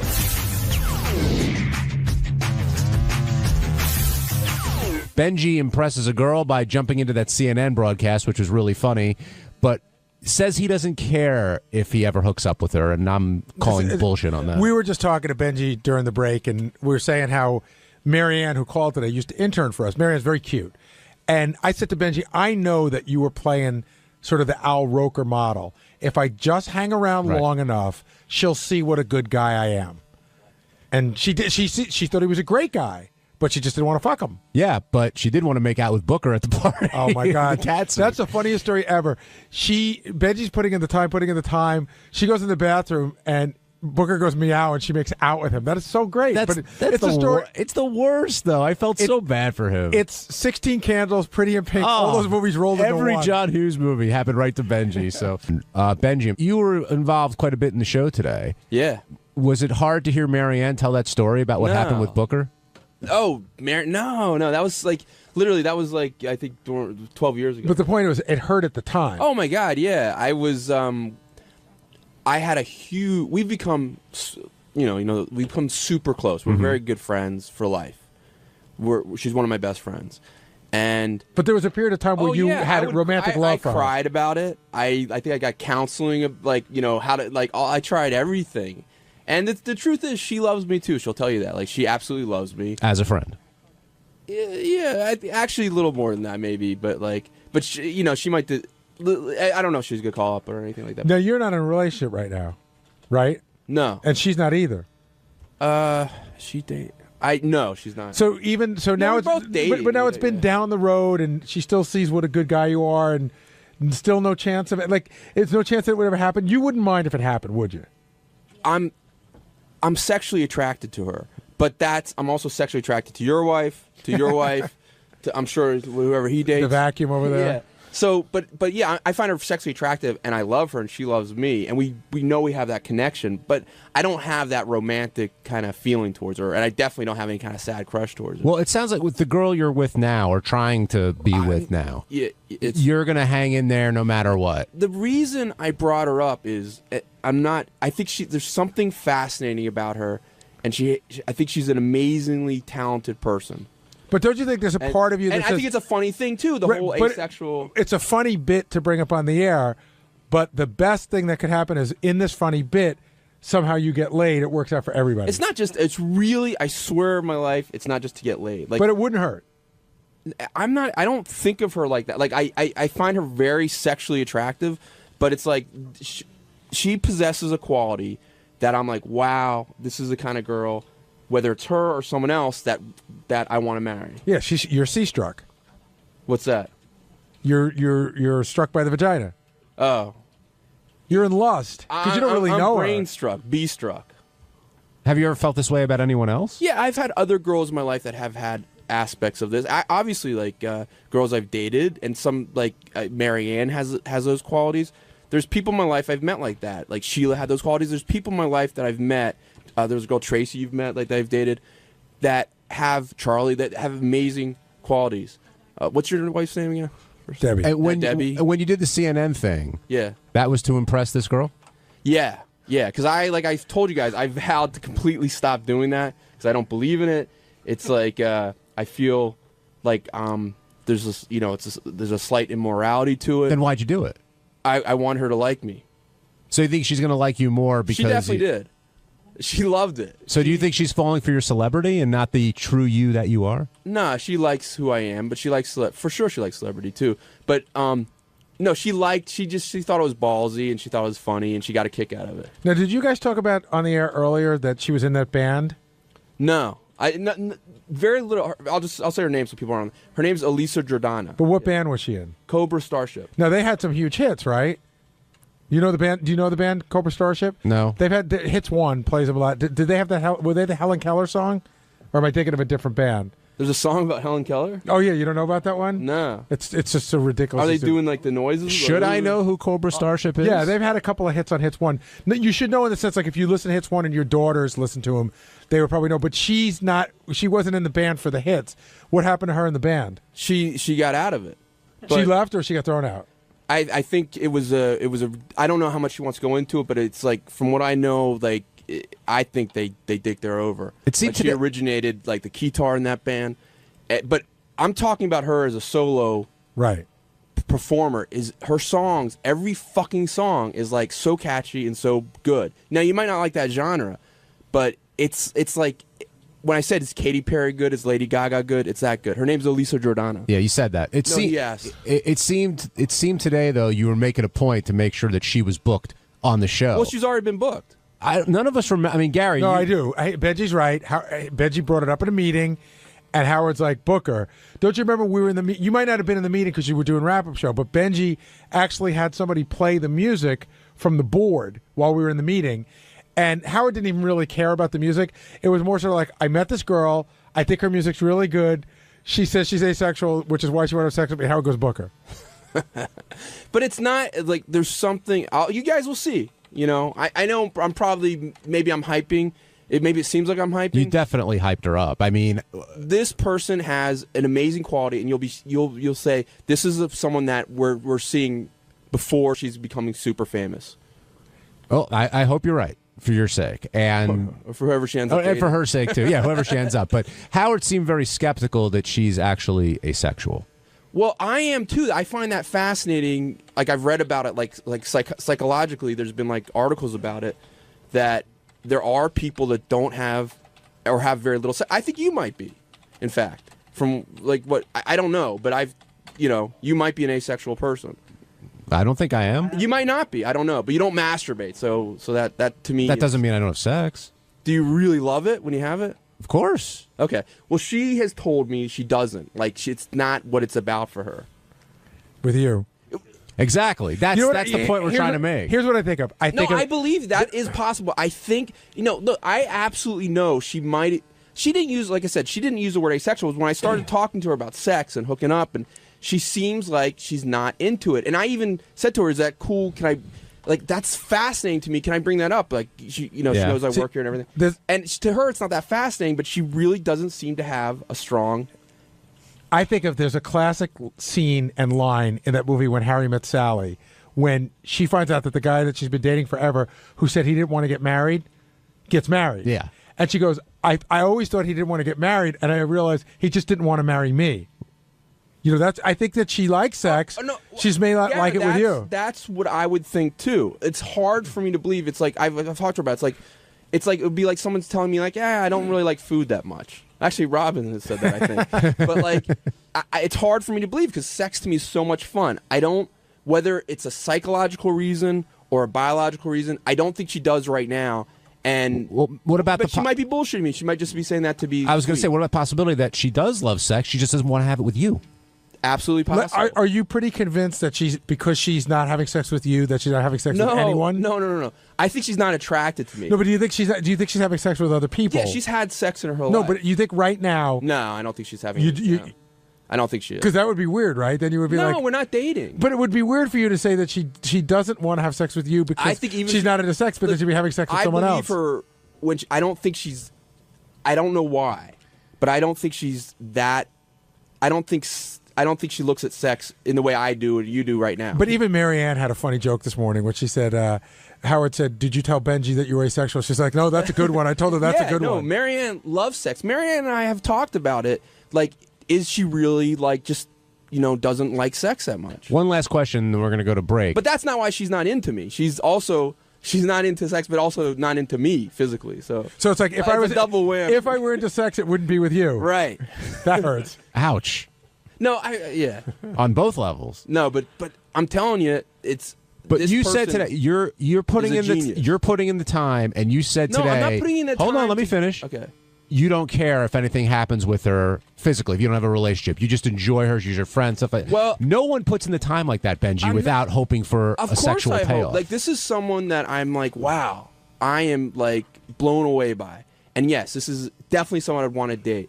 But I don't feel maybe as vulnerable as I used to be that I would get in, like, this devastating crush about it. I appreciate her qualities. I want to be around them. If it doesn't work out with her, it's going to work out with someone else. Now joined by J.D. Harmeyer, who's another big part of today's show, when Howard was talking about the effect puberty had on him. Big part. And, well, you were in there for the whole Seacrest rap. And he kept talking to you about how tough it is, growing up a certain way. And I want to know if that was true. Did you feel like you were sort of an outcast or ugly kid growing up? I've never felt like I've ever been attractive. I mean, I've had, like, girlfriends, I mean, like, what was it? I think 6th grade. I had, girlfriends, but after that, nothing. Did you win the spelling bee that year? That's the year I won the spelling bee. The girlfriend I was going out with at the time came and showed up. The peak. She didn't show up to the spelling bee? No, she did. A couple friends. Wow. So 6th grade was the magical year? Yeah. I think her name was Natalie Spencer. I don't know. I'm sure you remember. I remember it as Natalie. How far did you go with Natalie? I didn't go very far with. I didn't go far with anyone. But did you guys? I mean, I don't know what you. No, nothing happened. But were you like? How do you know she was your girlfriend? Like, did you guys say we're girlfriend boyfriend? Yeah, it was elementary school, for Christ's sake, But so. How did you guys say we're girlfriend boyfriend? Yeah, cool. Yeah. What happened? High five. I don't remember. I think she broke up with me for. He got all famous from Get Smart. Yeah. Hey, no, that was actually high school, and I did not get famous from that at all. I would think you'd remember if you broke up with her versus her breaking up with you. I don't remember. Now, when you heard that story that Marianne told today about Benji ending up with making out with Booker, and after Benji had put in all that time, did you feel for him? Were you sympathetic? Yeah, at all? Of course. Yeah. Have you been in that situation at all? Did Natalie make out with Booker? I mean, I can't think of a specific example, but I'm sure, like, I've definitely liked girls that have not liked me in that same way, and then seeing them, be with someone else. It sucks. You want to punch a hole in the wall. But do you hold on? Do you keep sticking with it, or do you just cut bait? Depends. I mean, I try to cut bait once. I know nothing's gonna happen ever, but we hold on to this dream. I was telling Lisa G this. We hold on to this dream that one day, maybe, but then I cut the bait 8 years into her marriage. No, but I know what JD's saying, because I've been where JD is, and you're like, I feel the same way. Like, okay, I know I'm not the best looking guy, but if I spend enough time, she'll see that I'm a good person. Something like that. I mean, it's not. And they never do. Yeah, I just never. Like, I've never had anybody that I felt that way about go after a long time. Go, wow, I see what I haven't seen before. But, I mean, I don't know if we can get Lisa in here, but, like, she'll say, you know what, I'm really looking for a nice guy but the bottom line is the looks come first in a lot of cases. Well, and it's not it's not always just looks. I mean, looks are definitely a big part, but it's also, where you are in life, how successful you are, and what. Oh, shoot. Yeah, I mean, I don't make a lot of money here, so. Do you think it's all about money? I wouldn't say it's all about money, but no. I'm just saying that helps. You're in better shape than a guy who makes your salary elsewhere because you got a little juice going on as JD from the Howard Stern Show. Yeah, there is that fame. That's true. Well, listen, don't be humble. The fame. First of all, there's hardly any fame. Second, it's not a big thing. I told this story recently where I went out to a bar and there were some college chicks there, and this guy tried to introduce me to him. He was like, "Yeah, he works for the Howard Stern Show." And they're like, "Oh, yeah, cool. Yeah, but you graduated college 12 years ago. Well, I'm just saying, it doesn't, whatever. So what was your move after you got introduced? I didn't have a move. They was like, all right, okay. And they went and talked to themselves. Well, did you try to talk to them? I didn't know I don't remember. I think I said something, but, But again, we can get off into a whole other side conversation. You're waiting for somebody to go, oh my God, Howard Stern, he's the best. No, let me fuck you. No. I wasn't saying that. Although that would be nice. But, has that ever happened? Has that ever happened? I mean, not. I don't know. Like, not really. No. JD. I mean, like, I know it's happened. Well, like, okay, like through Facebook or whatever. Yeah, I mean, right. in the case, yeah. But no. I mean, as far as like, they've never heard the show and they hear that and then they want to fuck you immediately. No. I don't know. My friend worked at NBC, and he used to get chicks from the request line back before there was the internet. I would think for you it would be very easy with the internet now. Well, it's definitely been easier. I'm just I don't know. Well, I think you're definitely on the right path, and hopefully you won't experience that sixth grade breakup or any of that other stuff that's happened. Well. Have you looked up Natalie on Facebook? Oh, I've definitely looked up girls. Yeah, the one you can't find them though. The one that got away. She's hidden. Well, like the easier ones are from high school. Because I mean, these are from elementary school back in Ohio, and like I wouldn't remember. Well, maybe someone could find Natalie Spencer. It doesn't matter. Who knows? Ohio. Who knows what she's doing now? Wednesday's wrap-up show was all about who the biggest whore is, and Debbie was the big winner, and we found out how she came to the show. That was through Sal. And Sal came down and explained himself, and that's really all I have to say. Let's move off of that and off of Robin and on to the three women who did come in today to compete in the biggest horror contest. All three were extremely qualified, and the vote came in, and Debbie was the winner. She beat out Abby and Beth. And I thought that it would be closer. Debbie really got a lot of the votes, and I guess her stories about what she does with sperm is what put her over the top. Yeah, it was interesting. There was if you were just listening to it, Debbie just like says, I got to blow people 3 times a day. I thought, who was the middle girl? Abby. I thought Abby spoke about it also with such a cavalier attitude. Yeah, I met a guy. We did Eiffel Tower. We went there. I met these 2 guys last night. I thought they were all really convincing. But, to take sperm and ask to be frozen, to tell guys to jerk off at a condom and give it to her, that sets her apart. What about Beth, who's having strangers come over and the kids are asleep upstairs and she's banging them there? I mean, unprotected, by the way. Yeah, that's pretty rough too. Yeah, I thought I love the whole. She goes, I have a way to know, and so we go, what's today? She goes, we have them tested, and Howard goes, they bring a piece of paper. She's like, most of the time. What was the most shocking thing you heard today from any of the contestants? Like you were like, wow. I think when Debbie talked about having people save up their, Howard was like, I'm out. Like he couldn't even deal with that. He tapped out. Was there anything else there that really shook you? How about you, Benji? You've heard some of this stuff before, I'm sure. Well, I'm going to go back to one thing, to the last thing, that the thing that took it away from me for Abby is that she said she has to be orally pleased to give a blowjob. Mm-hmm. So I think that took it away from her. What shocked me? I don't think, to me, it was the thing we've already just said, like freezing the sperm and, I don't know, mailing it to her. Well, had you heard of the Eiffel before? I feel I have heard of an Eiffel Tower before, but I had to think about it for a second. We used to call that telephone. One in the mouthpiece, one in the receiver. But also, I don't know if that implies that guys are kissing to make a triangle. I don't know. Yeah, it was a whole weird thing. She said it like everybody knew what it was. Oh, okay. Oh, I see. I got you. The guys high five, and that's how you get the Eiffel Tower. The other thing, too, is the other 2 girls were really young. So it was almost like, Tony Gwynn was competing with, Rookie of the Year. Like they were 21. In 10 years, they're going to have even more stories. But Debbie is in her 40s, and she's been doing it a long time. Well, I thought Beth also, she started off saying her marriage was, pretty normal, nothing really crazy going on. And then they talked about opening up the marriage a little bit, and the husband sort of gets off on what she does. And, that made for a unique pitch, I thought. Today was one of those great contests and you always hope for it to go that way. You never know exactly how it's going to go, where the first person comes out and you go, Wow, that's pretty good. That's going to be hard to beat. And then the second person comes out, and you go, oh, we have a contest here. And then the third person comes out, and you go, holy shit. Because sometimes it's a little unbalanced. Today was a very balanced group. Hey, Mike. Hey, what's going on, guys? How you doing? Love the show. Thanks. What's on your mind? Gary, I sent you an email. I was just wondering, to make the contest like a little bit more realistic, and I think that's what all the male fans are going for.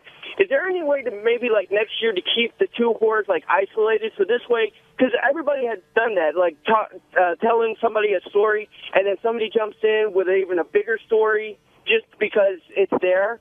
I don't know what you're saying. I mean, isolate them how? You don't let them hear what the person before them said?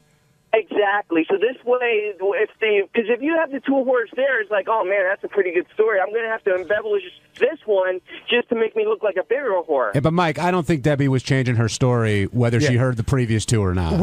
Debbie's story was exactly what she said in her original letter to us, which was exactly what she told Will in the pre-interview. Yeah, I was going to say, the pre-interview notes, if you read them from Will, they were crazy, and all their stories were pretty much in line.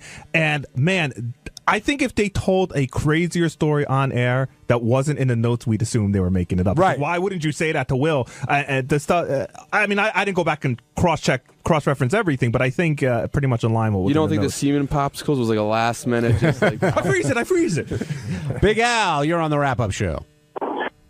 Question. Big Al. Great. Hello. Yeah, hey, what's up, Al? Yeah, so you know what? We got to get rid of Al. Yeah, sorry, Al. But Al said, how did you find Debbie? And we solicited for the contest, and she wrote us. Will said that he's been trying to get Debbie on the show in some way for a while. So I think we solicited for the other people, but we knew that Debbie would fill out for the biggest whore. She might have just written us before the contest started, which makes her even better. Exactly. That's what I mean. She's more of a true whore. Producer Will Murray. Will, yes. A caller before asked how we found Debbie, but how did we find all the contestants for the contest? Well, everybody submitted an entry form for this. But Debbie, we had come to our attention earlier through Sal, if you believe it or not. He was friends with a dirty, filthy whore. Sal? That's right. Sal said he had known her before and had urged her to enter. And then I got an IM during the contest from somebody over TV that said, how much you want to bet Sal Siemens in her freezer? I would bet anything. Do you think that Sal would get off, like, in other words, he can't fuck her because he's married. Do you think Sal could sexually get off on the fact of jerking off and giving it to her knowing that she would drink it? Yes. Do you think that works for him? 100%.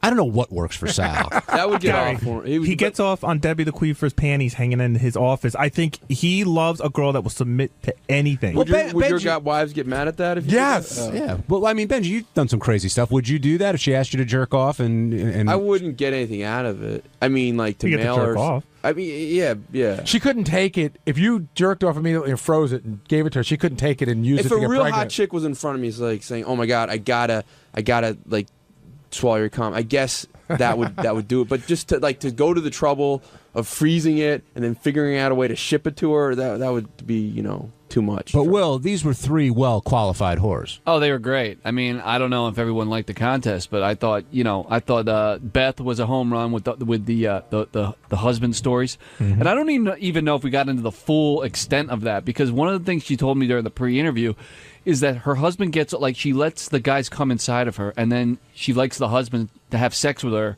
while the other guy's load is still inside. She mentioned it. They didn't go deep into it, but she did mention that the husband will bang her immediately. Is that some sick shit? Is that her thing or his thing? That's his thing. That's the husband's thing. But she's up to help him out. Yeah, I mean, it didn't even sound like it was really an open marriage. It was like, I'm just going to whore my wife out. Right. Hey, Sal, Will says that Debbie came to us through you. Debbie actually Facebooked me about a year ago, and she just wanted me to get together with her. She wanted to, fly me out to Florida and have me come for her.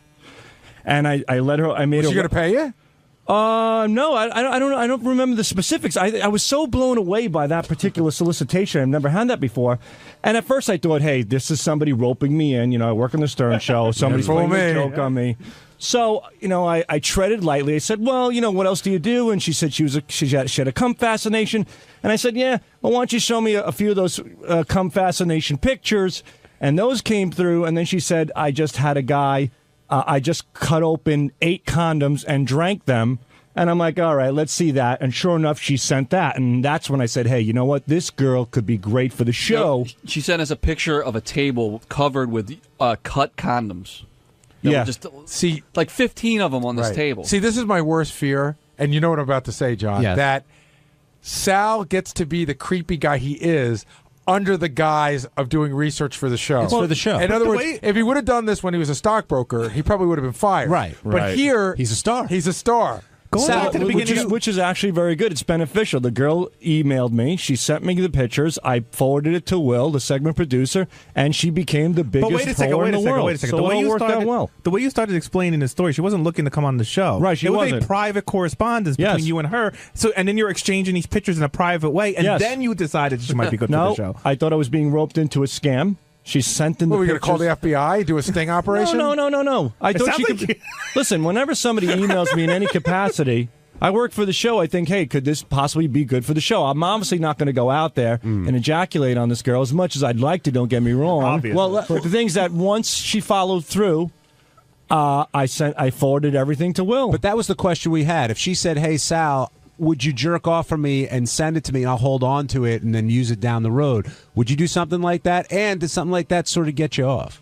It wouldn't get. I mean, the only time I would get off is actually jacking off, and no, that wouldn't get. Just to pass it off to somebody, no, that wouldn't. Well, knowing she's going to drink it and think of you, and the fact that she drinks it and thinks of me, that's a little hot. It's so creepy and so disturbing that it's hot, but I don't know. It's a tough one. It's a 50-50. Do you think it's the kind of thing that your wife will be upset about? Because you're doing something here and sending it there. You're not in the same room. There's no physical contact.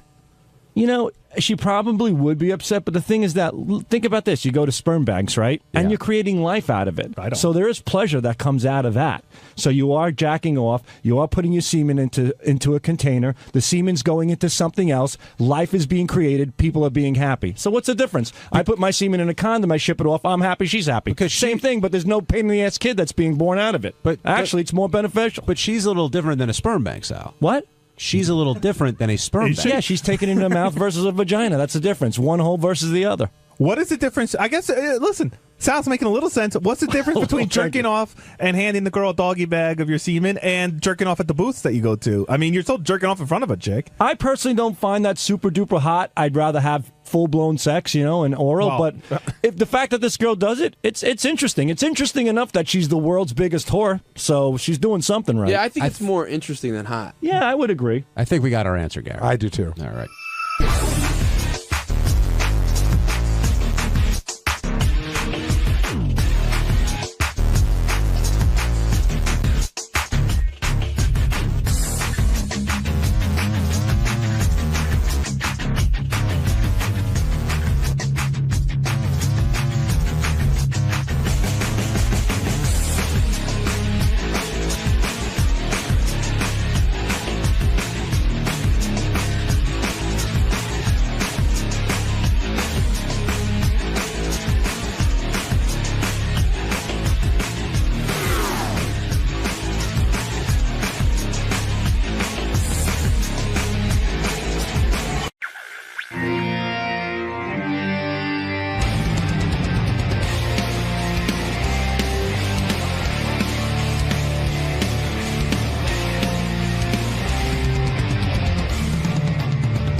It's getting very dangerous for me to walk around and even speak to people anymore. What happened? Because so many people can't get on this show.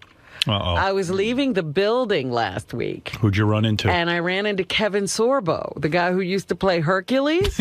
Oh, please. I was called out to the green room before he got to you. Let me come in and tell you this. We'll tell our stories together. I mean, let me ask you something, because I get this all the time. I mean, Kevin Sorbo's got to know on some level things aren't exactly hot for him right now in Hollywood. I mean, why is it so shocking to people that they can't get booked on a show? So there's a really funny move that people like that have. So it's 8:30 last Wednesday, and I've been told that Kevin's out in the outside green room, and he really wants to see me. So I go out there, and the move is, I'd love to say hello to Howard. Oh. And I say, well, we're on air right now. And he goes, yeah, that's what I mean. I'd like to come in on the air and just say hello, which is meaning I want to be on the show. Yeah, people think we have nothing to do. And that was a day that we had 3 guests. Yeah, so I go, listen, we're on Monday, Tuesdays, and Wednesdays. We want to do 2 guests a day. You know, we don't get as many people on. And by the way, today we had 3 guests on. Howard yelled at me for having 3 guests on. So, you know, and he still, I seemed a little disappointed that he still couldn't walk in and say hello. I mean, he's not Bob Hope. I mean, he's a nice guy, but he really wanted to get in. Well, he does have an interesting story because he wrote this book called True Strength, I think. Yeah. And it's all about how, you know, as Hercules, you know, he's like in great shape, a strong guy. He actually had an aneurysm and had 3 strokes and almost lost his life. Because of all the working out? I don't know exactly what caused it, but, you know, the book is about his comeback. You know, like he lost, his sight was impaired. So nobody even knew he had a comeback. It was between seasons of the show. And he probably said, all that working out. He said at first, I said, well, how did you deal with it? He said, I came back and we shot for like an hour a day. And then we shoot for 2 hours a day. It was an interesting story. Listen to me, Gary. All of that working out and putting pressure on the joints and the pressure in your head, and it's very difficult. There's too much working out, and really, it's not necessary. But, Mom, he played Hercules. Hercules, yeah. He had to work out all the time for Hercules. Yeah, kind of. I mean, he's supposed to be in incredible shape. Is that right? Well, listen, your father and I are in good shape. We walk. We go to the gym once a week. But he's overdoing it. And you're overdoing it. What do you mean? All that running around. All of that exercise. Oh, your heel hurts.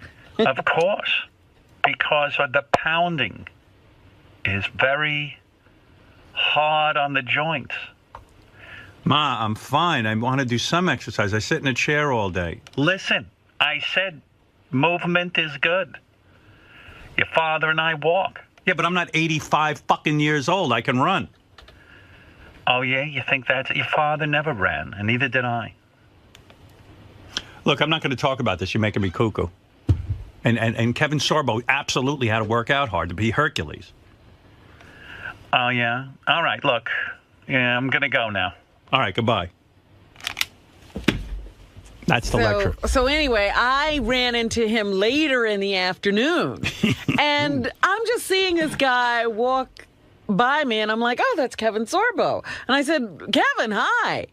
And he turned around. That was your mistake. Why'd you say hello? I know, but you see somebody, you don't know that this intrigue has gone on. Well, so I walk. You got to see me walk out. You walk out of here today with me. No one can even catch me. I sprint right out of this building. No one catches me. Well, I stopped to say hello, and I got the whole, I wanted to come in today, but Gary wouldn't let me. Well, that means Gary's doing his job. Yeah, Gary's the bad guy. Yeah, Gary, why didn't you tell me Kevin Sorbo? Can I tell you the great game that I play now? It's actually a physical game. We pass on a guest, right? Then we finish the show, and I go to do the wrap-up show, and that guest is sitting in the lobby. Right. So I now have to wait till they look the other way and run behind them. Do you really do that? I really do that. My God. Hey, I've done that with a lot of people. Speaking of the wrap-up show, I do want to address this. I don't know if you heard it. Chances are you did, but Ronnie and Sal had a real good fight on the wrap-up show. Yeah. Really? Yeah. Ronnie and Sal? Yeah, Ronnie and Sal. Like, Sal took some low blows to Ronnie about his marriage breaking up. And really? It started out with... it was outrageous. It started out with who would go Skippy on Howard on the show. That's what the conversation started. So then Sal's name came up, and then Sal got mad at Ronnie because Ronnie said, well, Sal's crazy. He could do that. And Sal went right at him. You are nuts, Sal. Do you know why? Why? Because once you make a statement like you make, all your stupid statements, and you say, well, I don't mean that now, once you make that statement, you can never take that statement back. What are you, a shrink? Yeah. Yeah. You can't take that back. I'm not taking anything back. No, you say you've improved. You didn't improve. Sure, it's people all there, change. Dude. People You're change. You're still fucking nuts. Have you not changed? None of that shit Have goes you not away. changed? You used to be a normal, sane man, married to a nice woman with kids, and now you're out. You're this old wacky elf in strip clubs every night. You fucking changed. You went fucking nuts. Look at you. You look like a 4-year-old with a mustache on for Halloween. You're I'm a little sorry, fucking you're so jealous of my loudmouth, life wacky, now. I'm grouchy sorry. idiot who parades around in strip clubs. You had a I don't nice parade family, around which in I would strip consider to be clubs, dude. normal. You can't gotta- wait. you Wait know? a minute. Who's the guy who can't wait to get to the strip club tonight? Well, tonight Who's is the a guy? special event. Huh? Who's At the guy Rick's. who can't wait to get there?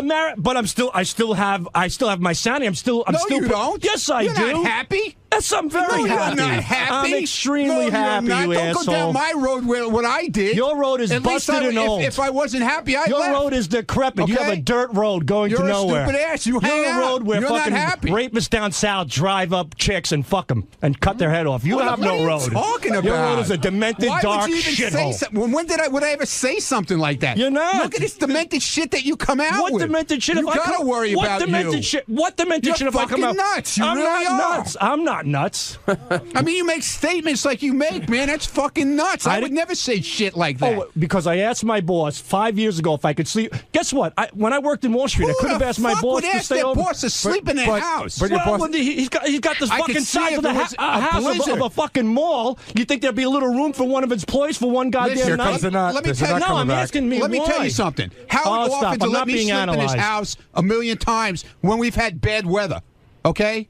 There you go. So you just proved my point. He let you But sleep he over. offered. I didn't ask him. Okay, well that would. Why so would you what? even think of asking Because I was him? confident enough as a friend to ask him because I was in the city. That doesn't make me crazy. To ask somebody who you You're consider not a that good friend, friend to of sleep his. over I'm is not crazy. I wouldn't even do. I'm with him way longer than you. I would never think of asking him. Hey, Howard, can I sleep in your house tonight? Well, that's What are you. you, a fucking That's whack you. job? I'm telling you, you are a whack job. I'm not a whack job for He's that. right.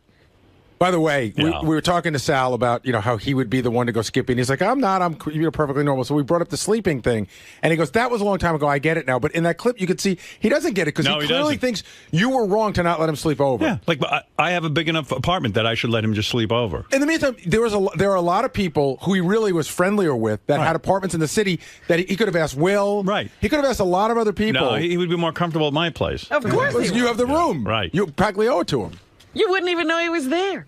People make big transitions in their life. They're capable of doing it, and that's what I did. That was the point you made, but you made did it it sound in a like what he did horrible way, was bad and Well, evil I'm sorry, for doing I didn't it. mean it that way. The That's point exactly I'm- what you meant. But it's a big transition to go But from a you're family backpedaling to now. a wild swinging old fart at a strip club. That's a big Dude, transition. I'm not a swinging old fart at a strip club. I don't live there. I don't know where you get this well, idea the point I'm trying to from. make is that you said I don't work for them. I do appearance for them. I go You do there a great once job. I'm Take not it easy, there old man. all Listen the to me. time. You're very you think good, I'm there very every good. goddamn fucking night?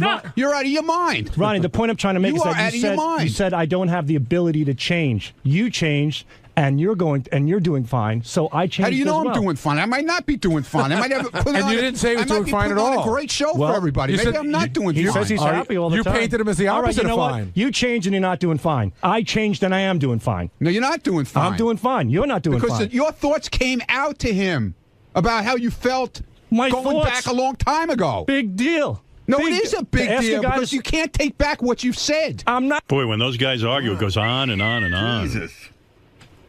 I'm getting a little woozy from it. I love in the first clip how Sal used the word demented, and then Ronnie thought it was a good word too. And He so they said both, demented. So they both sort of go back and forth with demented. I was surprised It's either the one of them. demented I argument. was surprised either one of them knew the word demented. Can they I think they just knew it sounded cool. Yeah. Wow. Sal going in there with the marriage stuff and the whole thing. I think that Robin Salem opened up a door and now Yeah. everybody's rushing through it. Yeah. She kind of she led the way. Now it's Ronnie's whole thing. There was a breach. Yeah, there was a breach. No one was really bringing that No one up. was touching that. Ooh, wee. Salvatore. Yes. Seemed like the argument you had with Ronnie recently was rather deep-rooted. The fact that you went right for the jugular, you really attacked. First of all, there is no jugular left in that guy. There's no jugular. There's nothing there. I mean, it's like picking up a cadaver. There's no jugular. I mean, Sal can't ruffle my feathers. I can say plenty about him, but I don't. There's plenty more I could let out there, and I'm sure that he thinks there's plenty more he could let out on me. But you know what? I got plenty up on him. Is Ronnie delusional? Do you think that he isn't able to step outside and realize how much he has changed and how much? Well, Ronnie called me out for not changing. Once you say something, that's it. You can't change. Apparently, he has changed. So he is delusional. If he's telling me that I can't change, yet he's a man who changed, who's the one that sounds like a stupid asshole? I'd have to say he does, but right. You have to say who, Greg? The man behind the camera? Ronnie. Well, there you go. And you represent the audience. Because right now I'm looking at the audience. Exactly. An audience, who's the stupid asshole? Ronnie. There you go. He's a little bit of an idiot, and I told him that to his face, and then I'll tell him whatever I want to his face. I'm not afraid to tell him anything. Or you. I'm not saying you're afraid. You're a pain in the fucking ass, too. I know I'm a pain in the ass, but that's my job. That's fine. But I have no ill feelings towards you. We get along fine, don't we? We get along swimmingly. Okay, swimmingly. I like that. But you and Sal, the fact that you were ready to open up these wounds, you're ready to go for the jugular. Well, he started it, dude. Right, but normally if you have an argument with someone that you like, you don't go instantly to such and use such harsh words. You got the wrong person, man. I'm not going to stand there. You're going to stand there and attack me. You think I'm going to stand there and take it without shooting back my gun, taking out my gun and shooting you? I'm just talking about how venomous the argument became. Speaks to the fact that maybe there was a beef between you and Sal prior It started to as a talk about him being a little off the wall for trying to sleep in Howard's house. That's how it started off. Then we went to how I left my wife and I'm living in a strip club and all this kind of bullshit. Where does that? Where do you translate that to? That's not going for the jugular? I didn't say anything like that to him. I could have said plenty, and I didn't. He was being honest, and I was being honest. But overall, I like Ronnie, and Ronnie, I tend to believe Ronnie likes me. He probably won't admit it, but we get along. You know, we're just, I wouldn't even say ball breaking. I think he was trying to give me a dose of tough love, but it doesn't work with him. You know, he's the last person on earth that you want to get advice from.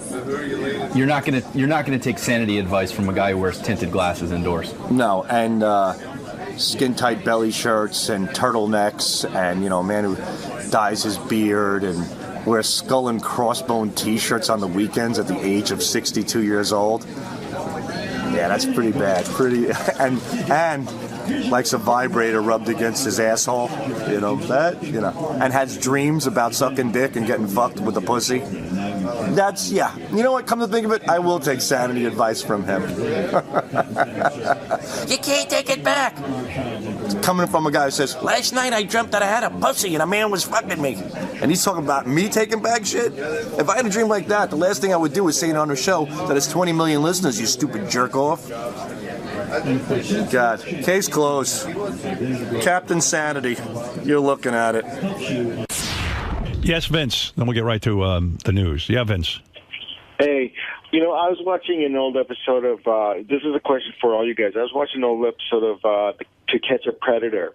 And I was just wondering if you guys had a relative, whether it be a son or a father or anything that got caught in one of those things, how would you handle it? Would you disown him? Would you not talk to him? Like, what would you do? If my son was a child molester?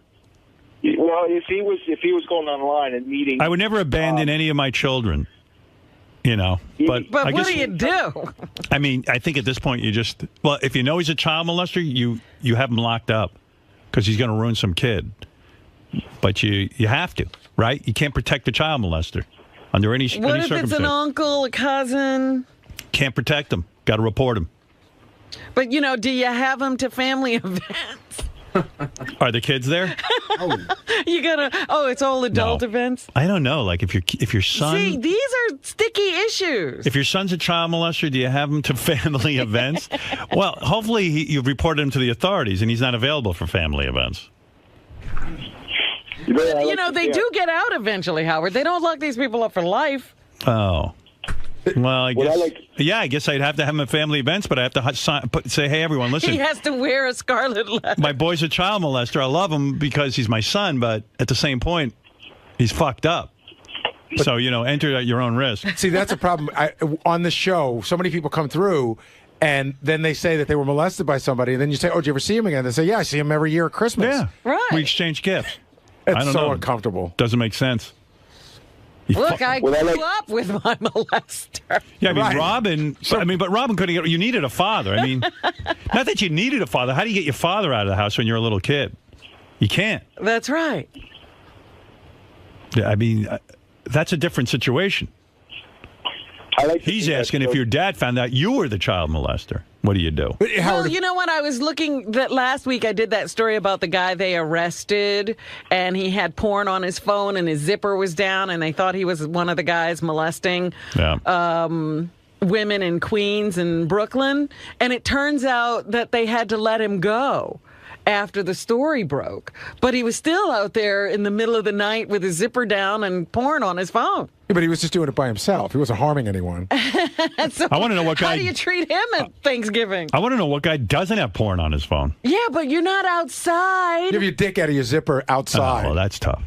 That's when you know something's wrong. But so the point is, okay, say you have a son, and your son's a child molester. Right. And he's been convicted. Right. Done his jail time. Right. But in your mind, you know he did it once, and so now you have family gatherings where there's kids there. What do you do? I think you say to him, "Hey, son, you are a child molester.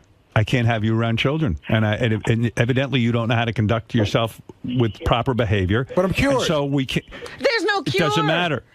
It doesn't matter. I can't trust you in those situations. Sometimes your kids can't be part of everything. It's a tough thing to say, but you got to say it. You can't meet your cousin or your uncle. Your cousin's a very hot 5-year-old.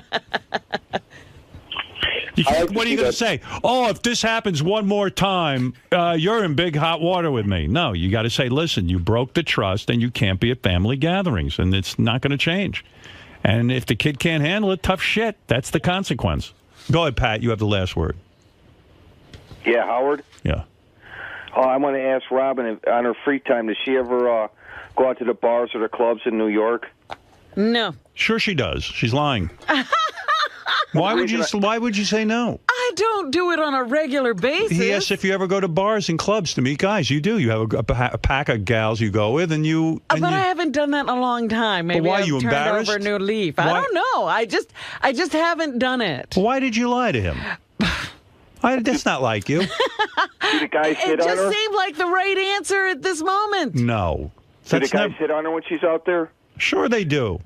I mean, she is attractive. When you go on YouTube, they show pictures throughout the years of Robin. I don't particularly care for her in the WOR days because she cut her hair. You mean WNBC days? No, WOR on the shows. Oh, she looked cut lovely. her hair too short, but as she got older, I like that look with that short little afro, the flat top. That was one of my favorites. I thought I loved your hair like that. Well, she'd wear dark glasses and the flat top and big titties. Come on. Well, she was heavier set than back then, now she's a lot thinner. And she's 56 years old now and more attractive. I'm much older than that. She's no hag. No, the thing that saves Robin is she doesn't look her age. Yeah, absolutely. Most black people don't. That's not true. I've seen some terrible-looking black people who have aged horribly. Wow. I'm not going to mention their names. But Robin, and I don't know that she is aware of this, she looks in her 30s. Now, she's lucky.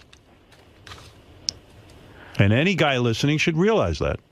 Well, that's why I'm wondering, when she goes out, that the guys don't hit her. I mean, what is she attracted to? I know she was with Mr. X for a long time. She is open to a lot of different kind of guys. Well, let's say she was. And she goes out and she's friendly and she dances with these guys. She told me what she does. She's embarrassed right now about it, but I'm not embarrassed. Sure, she goes out, she dances around. She doesn't particularly like dancing, but she tries. I need a cock. Okay. There's no shame in that, Robin. I need a cock. Now you're opening up. So I'm not embarrassed. Right. I need a cock. Well, who doesn't? Like when she's at her apartment building, I mean, and she's in the elevator, don't guys hit on her then? I mean, guys have to hit on you, Robin. Sure, it happens. What? What's the big deal? I've been there when guys hit on her. I walked down the street with her one time, and this guy, I believe he was a parking lot attendant, he started coming on to her and saying things in front of me. Now, for all he knew, I could have been her boyfriend, and he could care less. Well, you guys been around for 30 years. Everybody knows you ain't her boyfriend, Howard. Well, I don't think this guy was aware of anything. Well, this guy didn't know who anybody was. No, I don't think he knew Robin. I don't think he knew me. This was years ago. But, hey, Robin, are you attracted to just black guys, or are you attracted to white guys? Or? No, she goes all ways. I need a cock. I'm attracted to really wonderful people. She's attracted to anybody. Not. I mean, you haven't been involved with anybody for years, and what'd you go, 8 years without sex? Robin, has a total stranger ever hit on you and it worked out? Well, the guy in the guy in the book in the San Francisco. San Francisco, yeah. Right. Right. Oh, the guy who she had anal with? The poop shoot guy. I didn't want to say that. But first of all, I thought that guy was weird because who meets someone and the first thing they do is fuck her in the ass? That's just insane. He didn't want to get me pregnant. Yeah, he that's didn't insane. Know me. He just figured, you know what? Let's not take a chance. He looked over Rob and he goes, "Well, you know what? Let's skip your vagina." I say that guy was maybe gay because that guy's what was it nuts. about him? Did he dress well, or was he super attractive? Who knew what he was dressed like? I met him that night. Yeah, but what attracted you to him? I don't know. It was a chemistry thing, I guess. Theo, go ahead. You're on the air. Yeah, you were talking about family members that do weird things. Once during a Christmas dinner, I had an uncle who was talking about how hot the other aunts were. And he said, "Oh, I'd bang her." And he leaned back, adjusted himself on the couch a little bit, stretched out, and blew a load in his pants. Now, when you're a little kid, 7, 8 years old, what do you do? He blew a load in his pants at Christmas? Talking about the ants. Talking about the ants. And he blew his load spontaneously without touching himself? No, he reached in his pants, adjusted a little bit, and stretched out a little bit, and all the other uncles are sitting in the living room watching. And how do you know he blew his load? Yeah, dropping loads. It was you got a funny look in your face. No. He got up and cleaned himself up, and what do you do when you're a little kid? You know what I mean? I never heard of such a thing. I don't know what you do when you're a little kid. You go to your room and hide. Hello, Robin. Yes, hello. May I talk to you for a minute? Certainly. What is it? Well, I wanted to talk to you about your I was going to say your clubbing ways, but really your non-clubbing ways. So, I occasionally go to a club, but not enough to say I'm a club girl. What is it about going out to bars and clubs and being hit on that's such a turnoff for most women, actually? Well, it's just that you don't think anybody really serious or that you should bring home would be in a club hitting on you. I don't know why, but that's generally the rationale. It's like, this is just for fun, and, you don't think, that you should bring that guy home. Because it's such a party atmosphere. There's booze, there's loud music. Right, and this is what they do. They're here all the time looking for women. So how does one pick up Robin Quivers? What's the method? Oh, you know. Well, I know, but I'm talking about the general public. I'm an exception, obviously. How does one pick up Robin Quivers? How do I know? It just happens, Something happens. You have to either develop a relationship somehow if you, constantly put yourself in my way, or, you have to have some kind of a way of getting to me. I don't know. How would I be able to answer that question? Well, if one were to bump into you in the street and they wanted to make a play for you, what's the only chance they have? Because it's obviously not going to work at a bar or a club. What's the only chance they have? How can they become like that legendary San Francisco man? Obviously, I would have to be in the mood. It's true. It is a two-way street here. I can only tell you the people who've been unsuccessful. There was one guy who walked up to me one day and he gave me his card and he said, "I'm the right man for you. You don't know it yet, but I'm the right man for you." And I certainly never called him. So business cards are out. No, not business cards. It was just like, why would you say that to me? I'm the right man for you. And why would I just take your card? You're some guy walking down the street. That seems odd. So you'd like a little bit of a clever move, not something shticky like that, but just, are you saying be yourself? Yeah, I think that's what you have to do. You have to have some self-confidence. The usual things that people say. Let yourself shine through. Yeah. And it may just lead to a date with right. Robin Quivers. Yeah, it could. Who knows?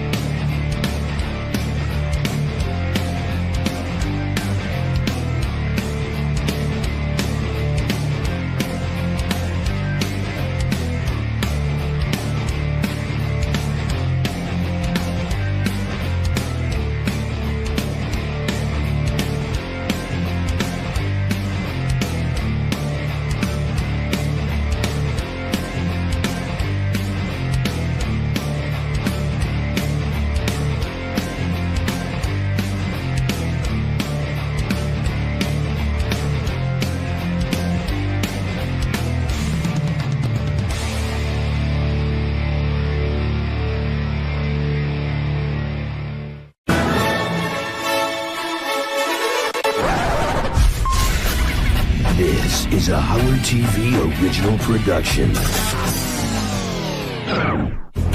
On this episode, Brian Phelan gets a new best friend. This is Brownie when he's sleeping. And we meet the man behind the voices, Sour Shoes. The lines are all jammed up. It's a very guest-heavy day. Give me that love organ, yeah. What's your problem? Testing 1, 2. Baba Boo. Yeah. Hell yeah.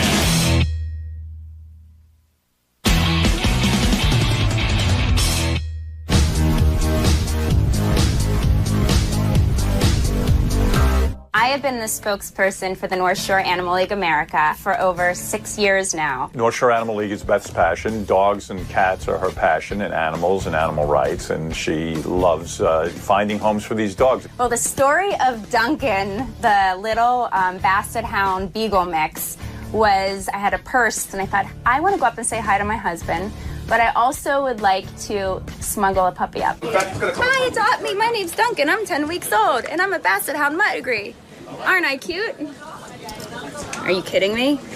You're just a sweet babe. Where's the little pig? I know. What? I wonder if she like. Why is my boob all wet? Slobber? It's a little awkward. Look at talk about. I'm doing Good Day New York, and I'm gonna have. Hi, I'm lactating. Cool dog. I knew you could get up eventually, and I was getting this one up. How are you? They are my heart and soul. It's my passion in life to just spread the word. You rescue an animal, you're saving a life. 10-week-old Basset Hound mix. Pedigree, right? Pedigree. Up for adoption this weekend. Up for adoption, North Shore Animal League this weekend. I had a dog, a Basset Hound, and when we had our second child, the dog got hit by a car and died. And I wasn't really into getting another dog and raising a child and a puppy at the same time, so we held off on getting another dog. Goodbye, Gary. Out of the blue, I was going to go run in on the air and say I want the dog, but, you know, being married, you always got to ask permission somewhat and make sure it's cool with the wife. So I texted her, and she said, send me a picture. Hey, Beth. Hi. Brian asked if I could take a picture of him because Brian Phelan, he might want to adopt. His wife might want to adopt. Yes, let's get the whole... Okay. Dog is adorable. Ever, right? I was there when Greg Carmel took a picture of Phelan's dog, and I was like, that is a really cute guy taking a picture of a cute dog. How old is it? Cool. 10 weeks. Got it? Got it. Thank Cool. you. Brian Phelan said he just might want to adopt the dog. I just heard. Yeah, Let us know. All right. So I sent this picture to my wife, and she said, yes, let's get the dog. Hey, will you back? Will you back? No. Probably on the TV, that's why. He wanted a pet for the kids, and the fact that he adopted a puppy is great. Beth will make sure that you get the dog. I just want to make sure that you didn't... All right. Just I left a message on her phone with my number, so just give her a call and have her call me. I'll call her when I get downstairs. Thanks. Beth came in with the puppy, and Beth was sitting there with the puppy, and Brian got taken. I was glad for the dog. I'm glad for Brian's family. Brian's a great guy. I'm sure he's a great owner. And from that point on, I put him in touch with the people at North Shore Animal League. I go home and I tell Tammy, my wife, that, you know, we're going to get the dog, but I want to do a surprise for the kids. Guys, come over here. I tell my kids that someone special is coming to visit us at the house. We have to go pick them up. So my kids are asking a million questions, who, and they're going through the whole list of people, you know, grandpa, grandma. And the second we get off the expressway to get the dog at the North Shore Animal League, my daughter says, are we getting a pet? And I just shut up after that. Okay, this is your big surprise. We have arrived. Guess who we're picking up? Who? Rachel, if you reach over there, there's something in the middle of the thing. There? Yeah. There's a red thing there? Something red. Is there something red there? Red. Underneath that stuff? Yeah, grab that. Oh, a dog! We're getting a dog. I think we're going to get a dog. Being a dad, you know, and surprising the kids, I feel like a new addition to the family. I feel like, you know, kind of cool. You know, like, hey, Dad stepped up and we got a dog.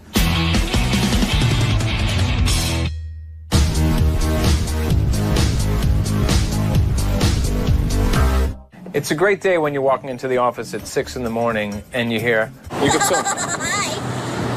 Good morning! Yeah. I knew for sure it was Sour Shoes as soon as I heard that voice. So I turned around, pulled out my camera. What's up, Sour? You can talk. It's video. Where's Pharrell? He's right here. Yeah, amazing last night. 4 hockey games. I got them all right. I got the Bruins score right. I had the Lightning over my Penguins. They wouldn't shoot the puck in the third period. As soon as I got up to the control room, I told the guys that Sour Shoes was outside. I immediately dispatched the crew. I'm trying to get this all wired up. The first thing Sour Shoes does is he gives us a tour of this horrendous-looking car. I believe that car is a Valiant, by the way. It's just this old car, and inside is junk, almost like he's sort of a hoarder slash homeless slash musician going on the road to tour. Come on in. The ward is fine. This radio is AM radio, and I think Frankie or Steven, my big brothers, put this tape in. This is the Beatles, 67 to 70. Hey, cousin. This is great. Whenever you can make compilation tapes, it's great, cousin. And it was just great. About 40 songs, and for the price of $4, you can't beat that one. Come on, let's play. The seats are very comfortable. It's burlap. It's burlap, so it's very comfortable. I got my good clothes in here. I was hoping there could be an opening in the sales department here. Just give you an example. I want to just relax a little bit. I go in the back seat and I color. One of the oddest things that we saw in his car were these coloring books that Sour Shoes had, but they're not like your everyday normal coloring books that you would give to kids, but he really seemed very happy and infatuated with these demented coloring books. And then I like to serenade for a little while. The guy even has an old school telephone in his car. Yeah, I have this again. This one's rigged up to the carburetor, and I'm able to get callers coming to the phone lines. They're all jammed up this morning. Where are you calling from? Oh, Sheboygan. We've got a prize package to the Sheboygan Sausage Festival, Alan Kirschfeld. It's an all-expenses-yours trip. How does that sound, caller? He shows us this keyboard that he somehow has rigged to the engine of his car. The keyboard, it needs about another hour to warm up. You're probably about another hour to warm up. And Scott hasn't come down yet. Scott! Wow. See, if I idle it real high, I can get the RPMs up, and then I can power the organ off. Oh, this organ. Give me that love organ, yeah. 99% of the time, he would talk to you doing imitations. It could be Artie. It could be Gary. It could be Tracy Millman, Scott Farrell. So many different imitations, and he's spot on with all of them. Turn your radio down. Right, the lines are all jammed up. It's a very guest-heavy day. The first time I heard the Sour Shoes impression, I didn't think it sounded like me. Right. I gotta go. BBM me later. Right.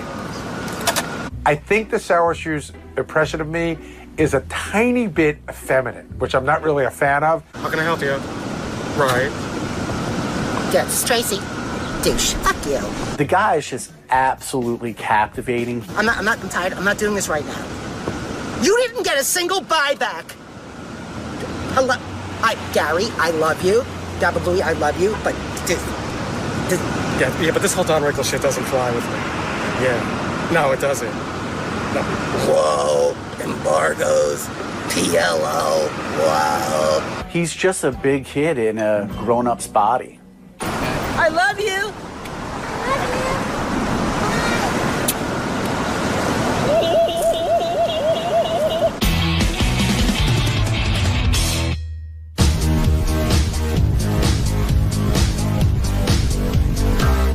All right, I'm at the North Shore Animal League, and I'm here to pick up Pumpkin the dog.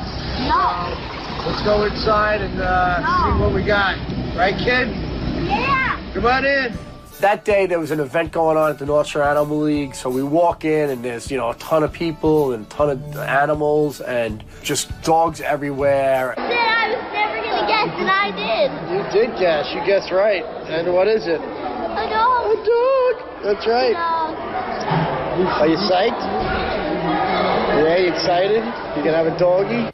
And the woman from North Shore brings over the dog and introduces us. Hey, there we go. Hey, hi, there's your doggy, Rach. My daughter is very excited, but very timid because she's never really had a dog, so she doesn't know how to react to it. So she didn't really want to touch it at first. Okay, you don't want to hold him? I would love to hold him. The dog was just so cute. I mean, it was so small. It was 10 weeks old. See, look at these paws. Look. Yeah. How you doing, buddy? Wow, you are a cute dog. Oh my gosh, he's so cute. Look how cute little he is. That's our new doggy. Look, he just got him a little bandana. There you go. Cool. I knew that dog was going to go to an amazing home. You're biting, huh? Oh, you like your belly rub? They're warm, they're healthy family, they're going to treat this dog the right way. And if Brian had any questions, he knows who to ask. So I felt like keeping it in the network of family, it makes it even better. All right, so I got the dog. Here he is. Name's Duncan right now, but I think they want to change the name. And we're going to go home and enjoy the doggy. So thanks for everything. Goodbye, doggy. And we brought the little guy home. There you go. Hey, look at how small you are. He looked like a squirrel in my backyard. It was just crazy how the size of what he was. Look at how small you are, you little doggy. Brownie, look, boy, look, Brownie. I put the camera down, and unbeknownst to me, my daughter grabs the camera and just starts filming a ton of stuff with the dog. Hi, everybody. I'm Rachel, and this is Kevin. And we are going to be videotaping a new member of the family. He's 10 weeks old. It's a boy. He has a cold. And it's Brownie! The dog's name was Duncan, which I loved. I thought it was a perfect name. He looks like a Duncan. It was just awesome. And the kids weren't happy with that name. They didn't like him at all. And of course, being a father, you have no say. And the kids just overrule, and they named the dog Brownie. This is Brownie when he's sleeping. There he is. And this is Kevin's dirty face. And there's Kevin. Show Kevin's dirty face. There's Mom. Is he sleeping? There he is. He's so cute. She's her own little camera person now. She does better work than me. Once again, I'm Rachel. Goodbye. Brownie, say goodbye. Brownie! My first dog I had, I never caged, but everybody told me to cage the animal. It'd be easy for training it. So I got a cage, and the first thing I did was I put a wee-wee pad in the cage as a layer, like a blanket, to be comfortable instead of just nothing. Those little wee-wee pads have a scent that dogs know to pee on it. And Brian couldn't understand why the dog was peeing where he slept. Well, he had the wee-wee pad in the crate. I don't think anyone else but Brian Phelan would do something like that. I'm not even going to explain the ridiculousness of that action. Brian, the crate isn't for shitting. You don't want the dog to shit in the crate, but you're putting wee-wee pads in the crate? Wee-wee pads make dogs pee and shit in there. Now that he owns a dog, he knows everything about dogs, and I'm some kind of idiot. Why would you put a wee-wee pad in the cage with it? I wanted something that it could lay on that would be comfortable. How about a bed? How about a towel? People get upset with these dogs. They go, well, the dog doesn't do the right thing. The dog's a mess. The dog, pisses on the floor, pisses in the cage. I do. I have a towel and the wee-wee pad in case he did go to the bathroom. The wee-wee pad doesn't... No. The wee-wee pad says to the dog, go to the bathroom. Why are you using wee-wee pads? Bring the dog outside. I do. Yeah. I brought the dog home. And if you're going to put a wee-wee pad somewhere, don't put it in the cage where it sleeps. After getting on the air, the wrap-up show has me on to talk about it. So did you think Howard was pissed off at you this morning? Yeah, he was yelling at me the other day. He told me I didn't know what I was doing because I put the wee-wee pad in the crate, and you're not supposed to do that. That's where they sleep. And he goes, you don't know what you're doing. I got to get you a trainer, blah, blah, blah. He says I needed a trainer to train the dog. But having 3 kids and having a dog before, I think I could handle training a dog to go to the bathroom outside. Because all my kids go to the bathroom outside. Like, I have 3 kids, and I had a dog before. I know how to train something, you know? Like anything, if somebody has a dog or somebody has a child, they all have to give their opinion. It's the people. It ain't the dog. The dog is perfect. The dog will do whatever you want it to do. You got to spend some time with a dog and train them. He's a good dog. We love him. It's very cool to have a dog again. I'm very happy. This was a successful adoption. I love the Phelan family. This dog is in an amazing home. The updates I get are just so joyful for me to hear. And it was just a home run all around. Makes me so happy. Overall, taking the dog from the shelter, I think was great. He's a cool dog. He's great with the kids. They all love him. Everybody loves him. You know, he's just such a cute dog, you know, a little hound dog. And he's part of the family now. He's one of us. He's a Phelan.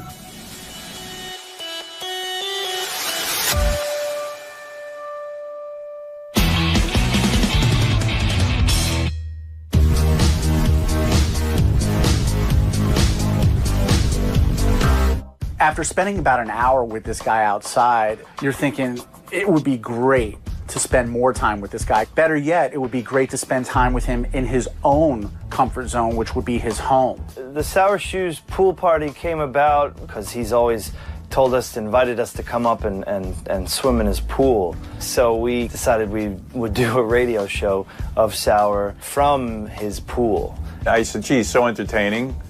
Maybe we should put him on the radio, see what he does. And that's the beauty of satellite radio. You can do things like that. On terrestrial radio, it never could do that. We're on the pool deck. I liked creating the pool party.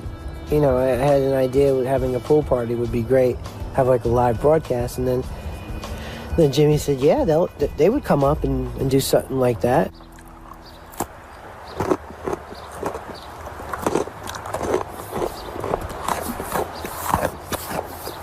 What a beautiful evening.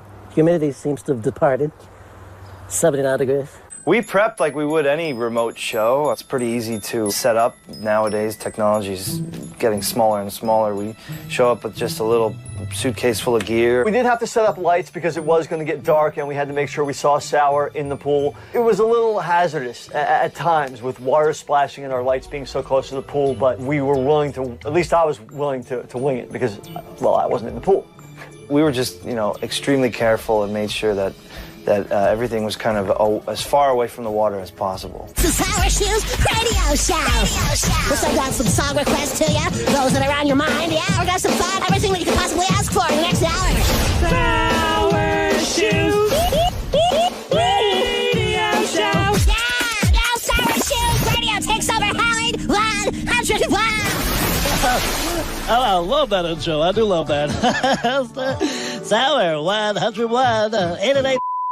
Give me a call. We'll get your requests on tonight and try to get your prize packages out to you. Yeah, just sitting back and relaxing here in the pool. Everything was working for hours before the show started, and of course, 7 p.m. hits, we go live, and 90 seconds into the show, the keyboard craps out. Kick it off alongside the music. Yeah! Oh, our keyboard's wet. He has this antique keyboard, I would say almost. It's like an 80s Casio that he's just been using all these years. I play a 1989 Casio. Let's go up to the phones. Pookie, how are me? The keyboard's so old and beat up now that where the power plug, the AC plug meets the jack in the back, is so worn out and broken. You got it. Oh, wonderful. The water temperature's about 82 degrees. It seemed like every time we came back from commercial or something like that, the keyboard would crap out. Yeah. Oh, we lost power again. I'm sorry about that. Oh, we're back. Oh, we're back. Oops. Hold on. It was going so well all day. There was a little bit of panic at first, because it is like a security blanket.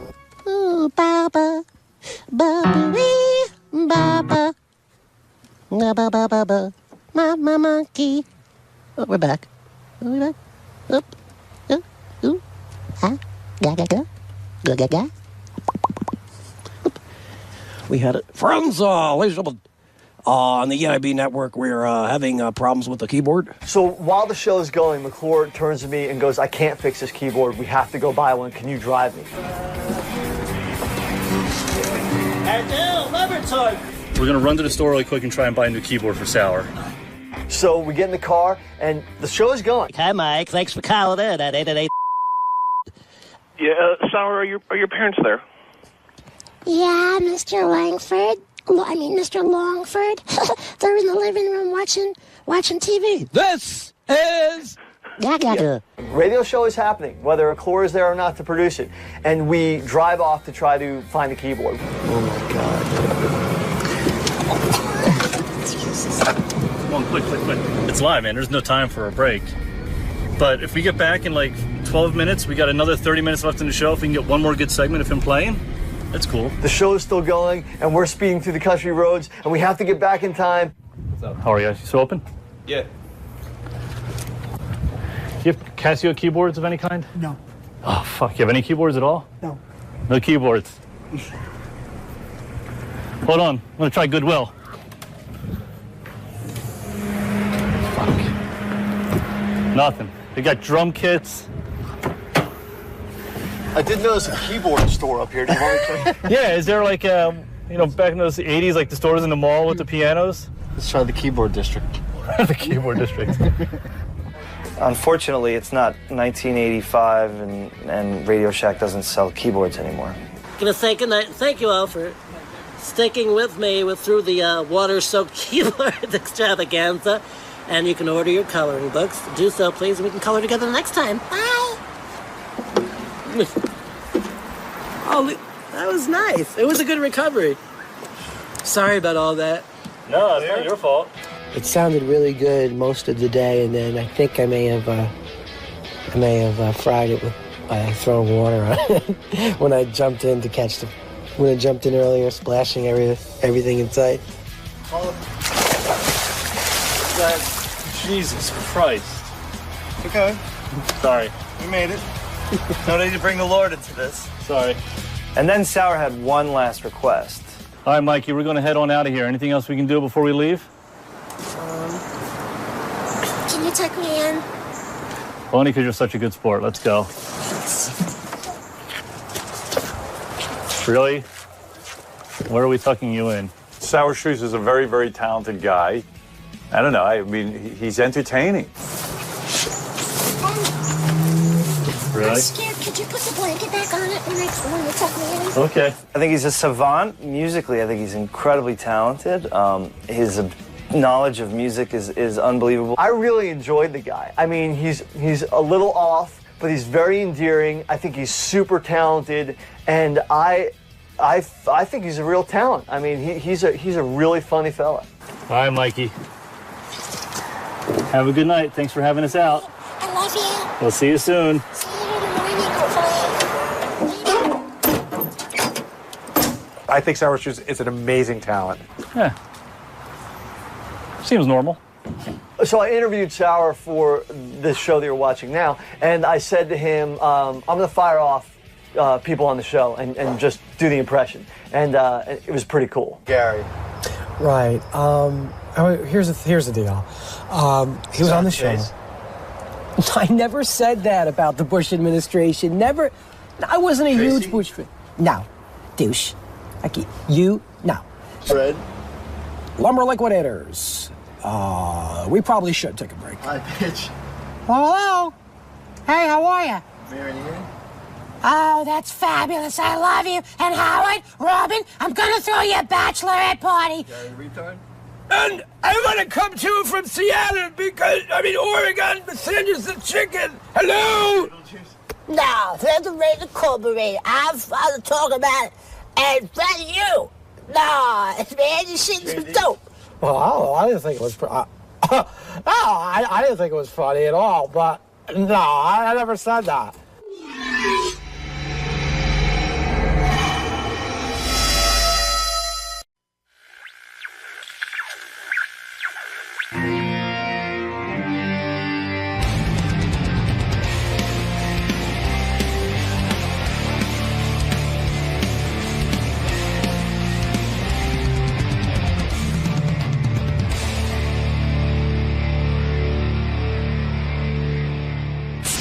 Howard TV was interviewing me for a special they're doing. You know, one of those behind-the-scenes things, which are so good. Bravo, Howard TV. Very good.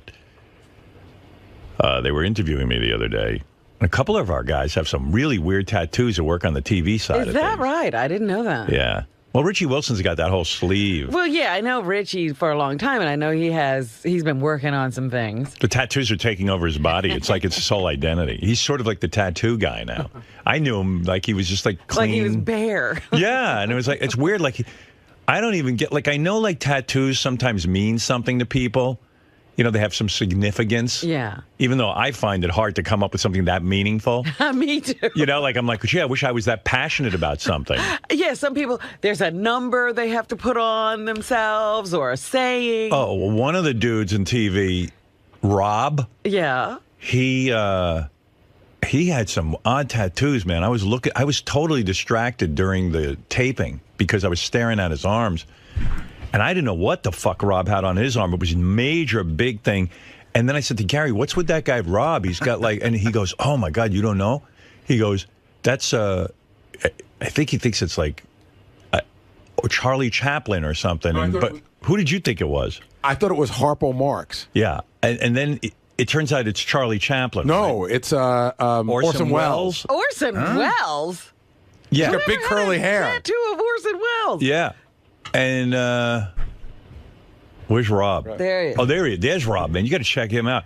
So then I find out he's doing a whole sleeve of film history. Like you care. Film history? Yeah, film history. You care that much about? You want your body yes, definitely, to be a museum of film? Yeah. Talk to me about this because this is wild. I mean, first of all, it doesn't look like Harpo Marx. Or it doesn't. Who's it supposed to be? That's Orson Welles. Let me see that. That's Orson Welles. That wasn't. What even is the artist? I got to say it was that. Hirschfeld, actually. Oh, I see. It's a Hirschfeld. Yeah, it's a Hirschfeld. Okay. And Orson signed it underneath. It's from a book I found a long time ago. You care that much about movies? Yeah.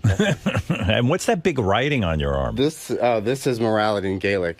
Morality? Right? Yeah. Why Gaelic? Are you a fan of Gaelic? I just wanted I just wanted to be the only one who understood it. Oh, okay, Yeah, okay, that's cool. And why morality? I went through some hard times, like my parents died and my brother died, and oh man, I wanted to keep me grounded. Well, now it's hard to goof on you. Yeah, you can goof on me. How did all those people die? Did they all die in an accident at the same time? No, it's all within a year and a half of each other, though. It's like my mom died of colon cancer, then my brother had a motorcycle accident, and then my dad just dementia and alcoholism. Wow. Yeah. I thought you killed them all. I think that's really the truth. Guy gets a sleeve with film history. I mean, there's a guy who probably knocked them all off, but you know. He made it look like. Yeah.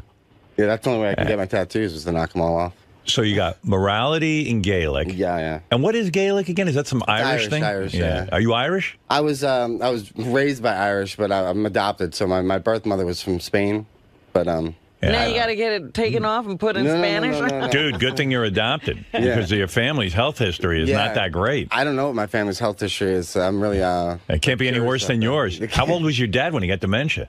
He had to be in his 50s. You're a young guy. Yeah, I'm 39. How old was he? He was 65 when he died. That's fucking crazy. My mom was like 63, and my brother was like 35 or something. Well, he had an accident. Yeah. Motorcycle, huh? Yeah. Man, anyone who drives a motorcycle is fucking crazy. You got to be nuts. Yeah, he took 3 spills before that, too. Yeah.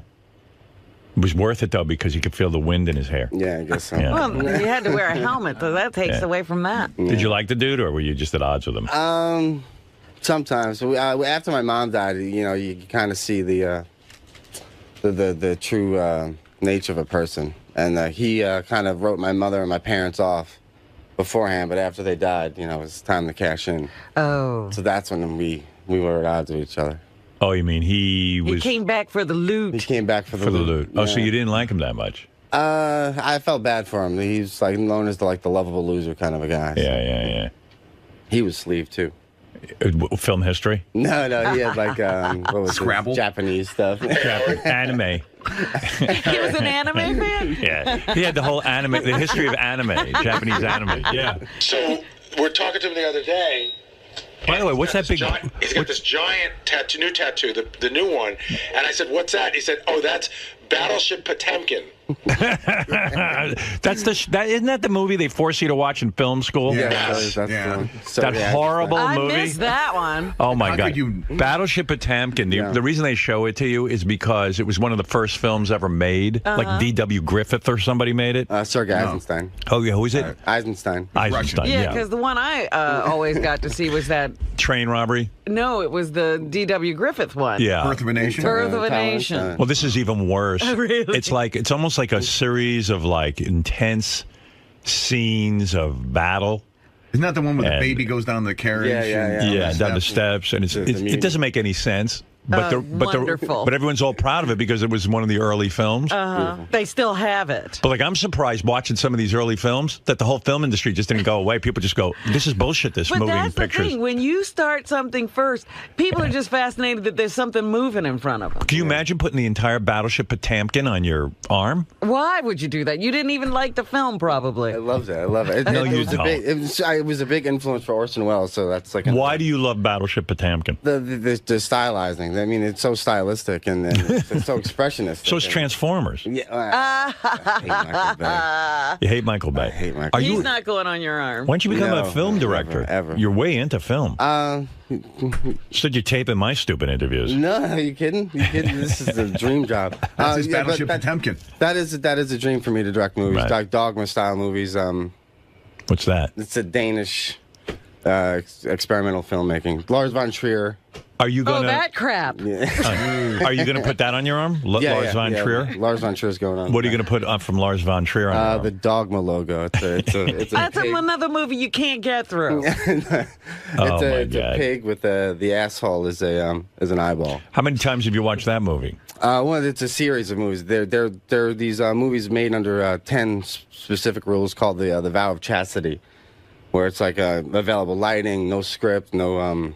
Why do they shoot with available light? It's just to be stupid. Yeah, I mean, like, there's lights. Why not use them? Well, it's also like to gain the natural, feel of a space without a story. Oh, that's perfect. And you've watched this more than once? I've watched, yeah. There's like probably 1,000 of them now. And you've watched them all? Not all of them, no. Pretty much all top of them. 10. Yeah. He's trying, though. Yeah, I'm plugging through. And what's that big thing on your elbow? That's looks like Chaplin. That's Yeah. That's Charlie Chaplin? Yeah. Modern times. What happened to him? Oh, I see him. Okay. That's a face? Wait. It's a whole body. It is? It looks like a big apple pie. No, he's sitting on a gear. Yeah. Charlie Chaplin's on top. Dude, you're fucked up, man. Thanks. Wow. Look at that. I'm doing the interview. I'm staring at his arm. I'm like, there's a story here. So I got to cover up next time. I mean, it's unbelievable. People with the tattoos and they care about shit. I don't care about anything that much. I mean, I put, like when I got married to Beth, I put the B on my finger. Right. And then I remember the first time I went to the tattoo place, the guy goes, "Okay, man, like, what do you want to do? Like, what do you want to put on you?" And I go, "I don't fucking know." He goes, "Well, why don't you look around?" I go, "Well, I mean, aren't you supposed to do something that means something to you?" He goes, "Yeah." I go, "Well," so I put this sign for Capricorn is this weird little thing, a symbol. First of all, I don't believe in astrology. I don't give a fuck that I was born in January. I have no passion about my birthday or my birth sign. The date or the month or anything. So I get a big Capricorn symbol on my arm, like an idiot. And I'm the guy who's always said, don't put something stupid on your body. And I went and did something stupid. It's hard not to. And every time I look at it, I go, this is so dumb. And then I was so freaked out that I was doing it. I did it in brown instead of blue or black, because I was hardly committed to it. I was just kind of wishy-washy. I thought if brown, no one will notice it. I mean, it was a hideous color brown. And then the guy goes, "Well, okay." And then I went back and I said, "Can you cover this up?" And he goes, "Well, what do you want to put on it?" I don't know. What can you make out of this? This was a woman named Kate. She goes, "Well, what do you like?" I go, "Can you turn it into a dragon?" Now, I don't give a shit about dragons. You don't like dragons. You're not into dragons at all. I don't collect pictures of dragons. I've never gone to a dragon movie. There was one dragon movie I went to. I hated it. I don't know anything about dragons. Dragon on my arm. But she said she could convert it into a dragon. So now I have a dragon on my arm that I have, and it's half my birth. And then I go to people, oh yeah, it's a dragon, but like you can see my birth sign in it. And I'm like, I don't care about either one of these. Right. It's an idiotic tattoo. And then while I was there, I said, one guy I went to, I so was void of what to put on. While the guy's tattooing, I look at his pinky, and he has this weird little symbol on his pinky with fire coming off of it. And I go, hey, what's that? That looks pretty cool. He goes, well, tattoo artists, people who actually give tattoos, many of us put the Om symbol on our pinky with fire. It's sort of our thing. I go, hey, put one of those on me. So you're not a tattoo artist, but you have the symbol. I don't care about Om. I don't care about fire. I don't care about any of that. And all of a sudden now I've got this Om symbol on my pinky, and people even go, hey, that's really cool. And they go, what does it mean? I go, oh. I said, Om. They go, what? Om. And they go, Om. Because you can hardly explain it. Yeah. I have no explanation for any of my tattoos. You don't have morality in Gaelic? No, I don't have any words that I think I should put on me or anything. I usually look at something and go, oh, that looks okay, put it on me. I would get way more tattoos because I want one like right here near my wrist. And, I'm like, I don't have anything like, I could put the kids' names on there because I love my kids, but I don't know. I could put hey now, because I always say hey now. Oh, God. Why bother? And then I was going to put my dog's name over there. And then I was like, I don't know, well, maybe she should be dead by the time I do that. You know what I mean? Like, as a memorial. Right. At least you'd have something. So, like, I've run out of ideas. I went one time, and I said, I saw somebody with a tattoo on the back of their neck. I go, hey, what does that feel like? I'm actually one of those weird people that likes the feeling of the tattooing. Mm-hmm. I love it. You don't like it? No, it's good. I love it. So painful. The more pain, the better. And I go, God, get your wrist done. Get your elbow done, yeah. Oh, well, I go, the neck's got to be intense. I go, what does that feel like? And the guy goes, well, what do you want on your neck? I go, I don't know. I go, what can you put on there? This is how stupid I am. And the guy goes, well, go pick out something. And the first thing I look at was like this Gaelic symbol, which is like, it's kind of like I don't even remember what it is. I haven't seen it in so long. Right, you don't even know Gaelic is Irish. Yeah, it's on the back of my neck. And so I said to the guy, go ahead, put one of those on. Slap that on me. The same guy said, put the Om symbol on. So he goes, okay. And then all of a sudden my head's vibrating. He's like, and the back of my head is vibrating. And he was done. I never saw it. I never looked at it. Right, because how can you? No one ever sees it. Only ones who ever see it is sometimes some chicks I'm banging, in back of my single days, and Beth, of course. They see it. That's it. Maybe a hairdresser or two. Yeah, hairdresser. Because no one's back there. And I don't even know what it is, and it's dumb. I wish I had like a word running back there or something cool. But something I cared about. And then I meet these people like Rob. Who have all meaning. Yeah, like oh, wow, I'm so into these Swedish films. And Charlie Chaplin. Yeah, I mean, it's like, wow, are you really that into it? Yeah, I guess so. I'm psycho. Yeah, what else are you next planning? He wants a whole sleeve of movies. Yeah. What movies? What's the next thing? The Metropolis robots going on the arm. Then something from Kubrick. Can it be anything contemporary, like The Godfather, even though that's already a couple of years old? I'm going to Kubrick. I'm going to The Killing. Probably something from that. No Alfred Hitchcock? Yeah, there's something maybe in there. Yeah. I think you're running out of room. Although on the other one, why don't you just do the top 5 grossing films of all time? Oh, no. Yeah. No about money. So weird. Yeah, how about Green Lantern? Yeah. I like that. Spider-Man. What about Private Parts? Yeah, what about a Private Parts memorial on one arm? Not your favorite. No, I mean, I love the movie. Great movie. Yeah. So it's better than that shit. You're not putting Ivan Reitman on your arm? It's better than Potamkin. Put the Ghostbusters symbol on. Yeah. Wowee. And then, like, Richie Wilson has a whole sleeve, and he got it slapped on so fast, I don't think he even knows what's on there. Right. Does he even have a theme that he's working on? There's no theme. It's just madness all over his arm. I heard Richie's getting one taken off. Oh, why? No one can tell what they are. Why is he doing that? I don't know. No, somebody just said he's getting one lasered off. You mean like it matters? Look at his fucking arm. You can't. Makes a difference. Dude. Wait a second. What mic is 3. it? Okay, yeah.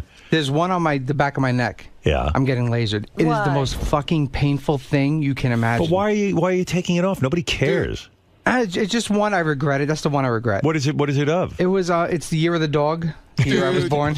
It's stupid. It's stupid, but all that other shit on your arm is just as stupid, isn't it? But I like the other stupid. You do? Yeah. What is on your See arm? the one on the back of your neck? My arm is like all like I like the 50s, so it's all like the 50s inspired pinup girls and all that kind of. Look at Rob. Rob's like, dude. Yeah, 50s pinup, man. Yeah. Cool. Maybe I'll do that. I'll do that on my cock. We can bond in stupidity. Is that what that is? 50s pinups? Yeah, it's like pinup girls, like the old, just like all the old, like the originals, like the old school. You got that Betty. What's her name? Not Betty. Betty Page. Betty Page. Sort of. There's an artist called Coop who's famous for devil girls. Yeah. So I have a devil girl doing a Betty Page pose. Yeah, because you kind of look like a throwback to like those sailors. Yeah, I like that sometimes stuff. I'm looking at you and I'm like, he's like a sailor. And you actually think one of them is dumb on the back of your neck? Yeah, it's a Chinese symbol. It's stupid. Should just left it there. I've never even noticed that when you have so many. Because it makes you wonder, like, in China, did they get American symbols? You know, No. It's stupid. So it hurts, though. That laser burns Yeah, I like heard you the can't la- imagine. the laser's the thing. Worse than getting the Holy tattoo? shit! It Tattoo doesn't hurts. hurt. No, I like that feeling. It's Right. a great feeling. But that laser, it takes 3 seconds. It is the longest 3 seconds of your entire life. Wow. Does anyone in your family think you're fucked up for putting a whole sleeve on your arm and everything? Not because the way that they think of it is there's worse things I could be doing to myself, like Right. drugs or. What do you think you're trying to do with that whole thing? Like claim your body for yourself? Like say that I'm an individual or something? No, just something I always liked as a little kid. I was always drawing on myself and. Right. You love it. Body's a temple, so I'm painting the walls. Sometimes I look at Richie and it's like, man, he's not even like a white guy. It's like he looks like like his arm looks. The illustrated man. Yeah, it's weird. And that movie is weird, Illustrated Well, that's Man. the thing. Some guys get so many tattoos, when they take off their clothes, they still look like they're clothed. Yeah. Do you think Rob's tattoos are weird? I do. They're different. They look like random scribbles. See, I like of a color. man. I like bright color. Yeah. So I'm not a fan of the black and gray, but it's original. That's what I like about it. Yeah, it's original. Yeah, nobody else is going to do that, believe me. There's another like Howard TV guy who's this guy Lee. He was walking around and I thought maybe he's too young to have been in a concentration camp, but He's got numbers on he's got numbers across his arm like a concentration camp guy. Oh, my goodness. And he's another one, and then like you're like, oh wow, this is maybe he had grandparents who were in a Yeah, maybe concentration he got camp? his old, his grandparents' number put on his arm. Yeah, but anyway, Gary, what's his story? Is that his birthday or something? He's got numbers, but they're like concentration camp tattoos. No, it's also, I think it's deceased relatives. Like it's a grandfather and a father. Yeah. It's the dates of their death. But again, Jason and I both went. Like, he looks a little young to have survived the Holocaust. Right. Then we found out the Howard TV guys are way into tattoos. There's another guy. He had, Steve Brandano draws. I don't know if you know that, but he sketches and stuff. Yeah. So he had him sketch him a pepper shaker. And he's got a pepper shaker on his wrist here because his dog died and his dog's name was Pepper. Who did that? Chris Gagliardi. Fire Chris. I mean, really, a pepper shaker. I'm thinking people are just looking for stuff to do. I brought my camera today. I was going to do some portraits of people if they wanted them, but I don't have my tripod, so I can't really do a good one. Oh. We have back in there if you need. You got it now, but I need a tripod that. I need a special tripod. Oh. And There's the pepper. I sent. Oh, that's the pepper shaker. I could do it handheld, but I'm a real artist. I like to do it on a tripod. Nice. Yeah. I was thinking maybe Richie was a good subject because he's got all those fucking stupid tattoos. Right. You might as well take pictures of Yeah. them. Because it's good. Like people look at it and go, "Hey, who's this idiot?" Right. You know what I mean? Like that's the kind of pictures you want to take. Okay, what did this guy do to himself? Was he in a car accident? But you take the cake. I'm going to photograph you. Sure. Rob sure. and his awesome. Eisenstadt. Yeah, I'm a fan of Eisenstadt. No Leni Riefenstahl? No Riefenstahl. Yeah. No. Yeah, well, she's kind of a cunt. She doesn't make the cut. She was a cunt. Yeah. I forgot to tell you one other thing about Rob. Rob, I guess when he's done with the day's work, sometimes he goes down to Occupy Wall Street. Him and his girlfriend, they go down there. He was telling me about it. Yeah. I heard you're like a communist or something. No, I wouldn't say that. I mean, I'm for communism. Yeah, he's not a communist. He's just for communism. No, I mean, I'm like, for, I'm not for it, but I am one. I'm not into all the money stuff. I mean, I'd rather us all, hey, you know share what? and such. When I was working at WRNW, I wasn't into money either. Yeah. Look, here's the deal. It's a bad system when people have to fight and scrape and kill each other to eat. Yeah, you're a big, I think you're big on the big movement down there, Robin. If they could bottle air, Howard, you'd be in real trouble. Everyone in the email is like, wow, Robin's like out of control. No, it's stupid. It's stupid. Yeah, I got to read the email to you about Robin. Hold on. People are on fire with you. Robin is clueless when it comes to current events. All right. I can't count the number of times she's got it wrong during her news or plain out lied. If this is supposed to be funny, it's not. Anyone who can, without any logic, defend those nutbags at OWS clearly should get the fuck off your show. Let me see. There were a couple other things about you. Plenty about me, but...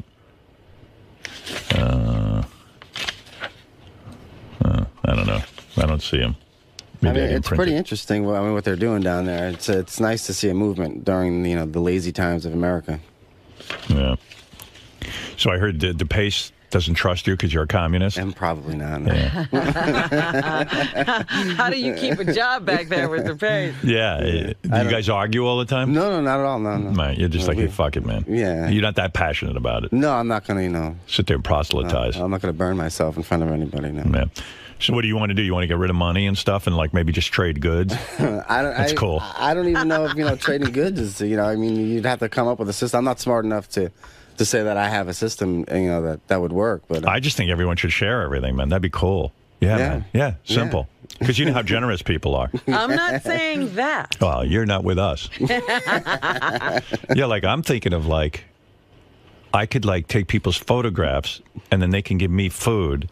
Well, that's still. And then we can trade. We should just. Oh, that's too much commerce. You're right. That's, fuck currency. that. It's still currency. I think I should be able to sit at home and people should just pay me. That's what I'm looking for. No, you know what I mean? Nice. Well, we you could all act as if Steve Jobs wouldn't have done anything if there wasn't money in it. Steve Jobs was the biggest capitalist on the planet. It's not about the capitalism. He still would have wanted to create. Yeah, sure.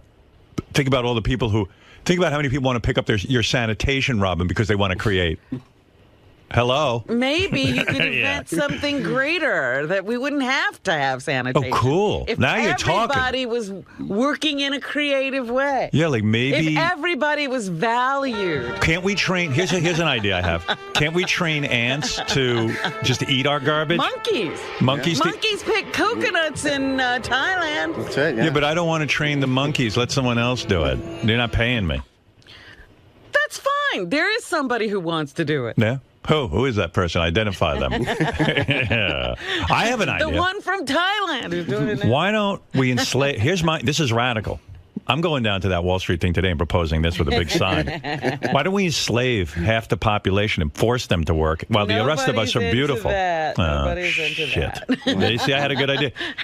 Rob, you must have an idea. You're down there. You must have come up with some system we can... It's just nice to see what's going on down there. And it's cool. Nice to see the movement. Yeah, from like the hippies to people who have money are down there and they're arm in arm. That's pretty neat.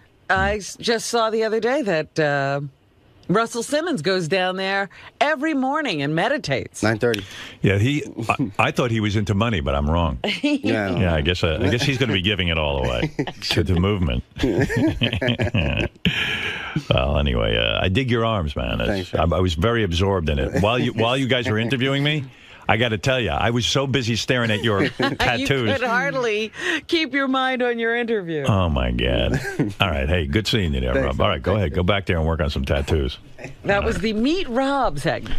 Meet Rob, everyone. Our new guy. Part-time communist, part-time weird tattoo guy. The worst tattoo he has is that one of... Well, the Orson Welles. Yeah, I mean... And it's all discolored. It looks like it's faded. It looks ridiculous. Looks like Wendy the retard got a hold of his arm and drew something on it. I mean, that's such an obscure portrait of Orson Welles, too. It's like when he did, what was it? Othello. Yeah. That's why he's got the curly hair. And all that. So it's not like how you even recognize it. You think Fred would be into something weird like that, but no. No. I got one tattoo, that's it. That was enough. Yeah. I want some more, but somehow I'm always too busy, which is a good thing. If you have too much free time, you end up going down to a tattoo parlor. That's when you know you're not busy.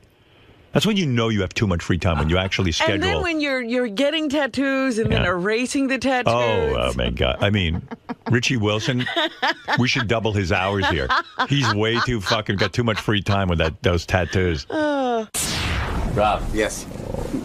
Broke your cherry, man. Yeah, I did break my cherry again. Talking about, well, first of all, what a lot of people don't know is you're a very passionate Howard Stern fan before you started working here. Super fan. Yeah, like used to tape shows and... Yes, I did. And play them back in their entirety. I mean, you know the show really, really well. Yeah. And you're obviously passionate about tattoos, so this is like the perfect combination of two things you care very much about. Yeah. But you also talked about some really, tough times you've been through and what the tattoos mean to you. Was it almost surreal or dreamlike to be in there just now? It was. I mean, the whole thing went by like in 2 seconds. I didn't even know like half the topics we covered because I forgot we went over that with my parents and such. Right. It's it went so fast. It's funny because, being a Stern fan, I'm sure you know that Howard, if he's not into something, then it's stupid or dumb or it's like pointless. And he's funny with that. What doesn't he understand about these tattoos and their importance to you? I mean, I guess he just... that's a good question, because I don't know if he has anything like that he's that into, I mean, I guess, like, going to film school kind of saved me from, a life of being just a slacker. So, being able to escape into those directors and the history of film and to respect where it came from. I mean, that's what these mean to me. I don't know if he has anything like that. I guess aside from this radio show, he really doesn't. I mean, the radio show kind of saved him. Yeah, I guess so. I mean, he changed everything with it. I mean, I guess you couldn't get a Howard Stern tattoo if you're Howard Stern. So, exactly. So film has been sort of a salvation for you. Yeah, I would say so. Yeah, I would say. And so you tattoo it on your skin as a constant reminder. Exactly. Yeah. I can respect that, man. Thanks, Greg. I see where you're coming from. All right, man. Congrats, though. Thanks, you made your first appearance in stellar fashion. Nervous. Whatever. Hey, you got your nerves out. You're good to go, man. Thanks, Greg. All right, thanks, man. I was just talking to Rob about how when Howard's not into something, then it's automatically stupid and it's pointless, and I don't understand why you do that. What isn't he understanding about tattoo art and the world of tattoos that is very dear to some people? It's very addictive. It's very, very addictive. You get one, everybody will tell you you will want another one. B, it's just a way to express I don't like art on the walls in my house. I like a certain thing, so I want it on me. It's no big deal. I'm not one of the sheep who Howard says, I like this, everybody runs and does that. Howard bought a camera. There's people here who ran out and bought the same camera Howard has. Howard has an iPhone. They run out and buy the iPhone. I don't buy into the whole thing. They have to do everything Howard says, so I like what I like, and as long as I'm happy, I don't care. It's simply almost like a hobby for you, or something that you're passionate about, and so as you've gotten one, then two, then three, then you just want to continue to sort of decorate your body. Yeah, it's a hobby that you have no choice but to stick with. Except for the one on your neck, which is very painful. Oh, dude, that hurts, man. That really hurts. So what's your message to people who haven't gotten a tattoo yet? If you want one, get one. As long as you're happy with it, who gives a shit what anybody says? And if you don't like it, you could always take it off. But it's going to hurt like a bitch. It hurts. So you better be pretty sure about it. Yeah, just be damn sure. And get a good artist. Okay, now I'm going to turn this off and go look at the other ones we couldn't show on camera. Yeah. Okay. Very nice.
So everybody's here for the big contest. We're calling it Young Idol.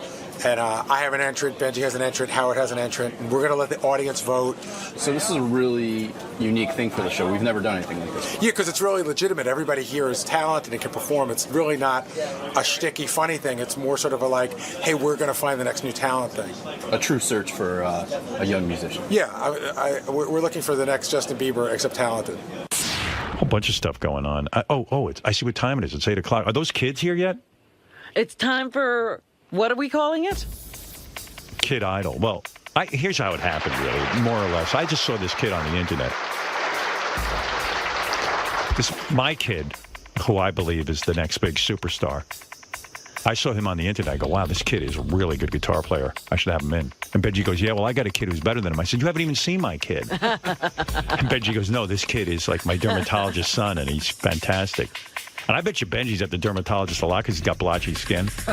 I didn't think he had a dermatologist. Yeah. What Hey, by the way, doing with a dermatologist? your dermatologist ought to get out of the business because you're like all red. You don't want to look like this? No. You're She terrible gives skin. me because my skin gets so dry on my Facials? face. Yeah, she's giving me like cortis or steroid stuff. But I don't like taking that shit. Can I tell you something? I don't let anybody touch my skin because every time I ever went and someone said, hey, why don't you do like a facial or something? But not like a facial, but like just put some oil on or something, like a massage. My whole skin breaks out. Yeah. But That's why you're probably blotchy. But I have really fair skin, so I'm really scared of skin cancer, so I always get that checked. Yeah, but I wouldn't be sitting and rubbing shit in No, your I face. don't. Like that's what she said. That'll Yeah. take it right away. Yeah. Anyway, so Benji goes, my kid's better. And then Gary goes, well, not for nothing, Wolf. I got a kid. I don't know if my kid's too old. He's 16, but I met him when he was 13, and he's way better than I've you. been sitting on him. I go, how do you know he's better than Benji's kid or my kid? Then we got into Why an didn't argument. he bring him in at 13? I said, you know what? This might be a good excuse for bringing all our kids in. Yeah, but why didn't Gary tell you about this? He probably did. He did? But I was like, what does Gary know? What do you know? And Gary's a Steely Dan fan. There's nothing wrong with being a Steely Dan fan. I mean, I like Steely Dan, but I don't go berserk over them like he does. And he, he's like insane over Hall & Oates. So when Gary tells you he's, He just happens to be passionate about music. Yeah. Well, anyway, so we got into this argument. And I said, hey, maybe it'll be fun for the kids if they won a little money, if, we'll have the audience vote. If the kids are up for And then that. we have another prize for him, too. The first prize Tim approved. Oh, yeah. Hey, here's a good prize. What's the prize? The kid who gets the most votes, I'm going to give them like a half-hour radio show to play their own music. Cool. Isn't that cool? Now that's good. Yeah. Are the kids up for sort of that kind of audience? Yeah, no, I Do talked to them. all of these kids make their own music? Yes. Yes. Wow. Your kid's real. He's young, but he looks even younger. My kid's very cool too. He dresses cool. Like, take that audience, take that into consideration Your because kid is how old? No, don't take 10. it. Don't. And he looks younger than that? Yeah. See, you're already No, swaying this stop contest. trying to No, but my kid's got the look. campaign. He's got the X factor. Yeah, we're on the radio. How about He's- let them live on their talent? Oh, Right. I'm just saying, my kid's got the look. I doubt your two kids look as cool as my kid. Our kids, mine and Benji's kid, don't look as cool as your kid. No, he does. He My does? kid is sexy and handsome and a star. But they write. My kid writes original music. Yeah, that's good. He's been seen by some record companies. All right, he we'll opened see. for CeeLo Green. My kid writes Did he? much Yeah. more original music. He opened for CeeLo? Well, I don't know. We were in the back trying to decide what that means. Like Will goes, does that mean? Does CeeLo know he's there? No, so he said I does that think mean? my kid actually jammed with Axl Rose, not Axl Rose, with Slash. Did he? Yeah, because I remember when I saw him on YouTube, he was jamming with some major guys. Like Steve Brandano said, does that mean that he played and then CeeLo played, or does it mean that CeeLo was on at 8 o'clock at night and he was on at noon? I don't know. Yes. I don't know, but he did. He opened for him. Let's get the kids in here. First, let me take a break, okay? And then the kids will come in. They're coming in one at a time? Or are they going to come in all together? What are we doing? I don't know. I didn't think that through. We could sit them all on the couch. Yeah, and why don't we then have all let the them- kids To in? get to know them. Yeah, so that my kid can taunt the other two while they're playing. Your kid doesn't look like a taunter. No, he's very confident, my kid. You've never met him, though? No, never met him. I just discovered him on YouTube. Have you talked to him? No. Oh. I just talked to him. He's homeschooled. Yeah, Oh, well, God. of course. He does 2 to 5 hours a week on the computer. That kid doesn't need to be in school. That kid needs to be practicing. We got big plans. What are you, Mariah Carey Right, and well. Nick? Well, yeah. He's not my kid. This kid's got real talent. They're all talented. They really are. All these kids are pretty amazing, I guess, because my kid's only been playing guitar for 17 months, and he's already like... A virtuoso? He's already played with Korn and stuff. And Korn? yeah. He's jammed. Benji's One of my kid favorite bands. and Gary's kid are coming in. We'll meet all three. You want him in now? Yeah, bring the kid. What do you think? I mean, let's sit him down, start talking Sit to him him. down. Let's find out what's going on I here. saw your kid. I immediately knew it was your kid because he does have a look. He's rock and roll. He's 10. He already looks miserable. Yeah. That's the rock star look.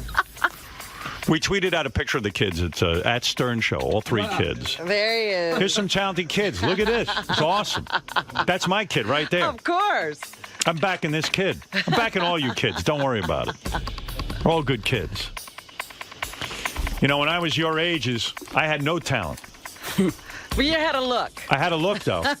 You were shades of blue. I had a look that turned off women. Things went horribly wrong, I'll tell you.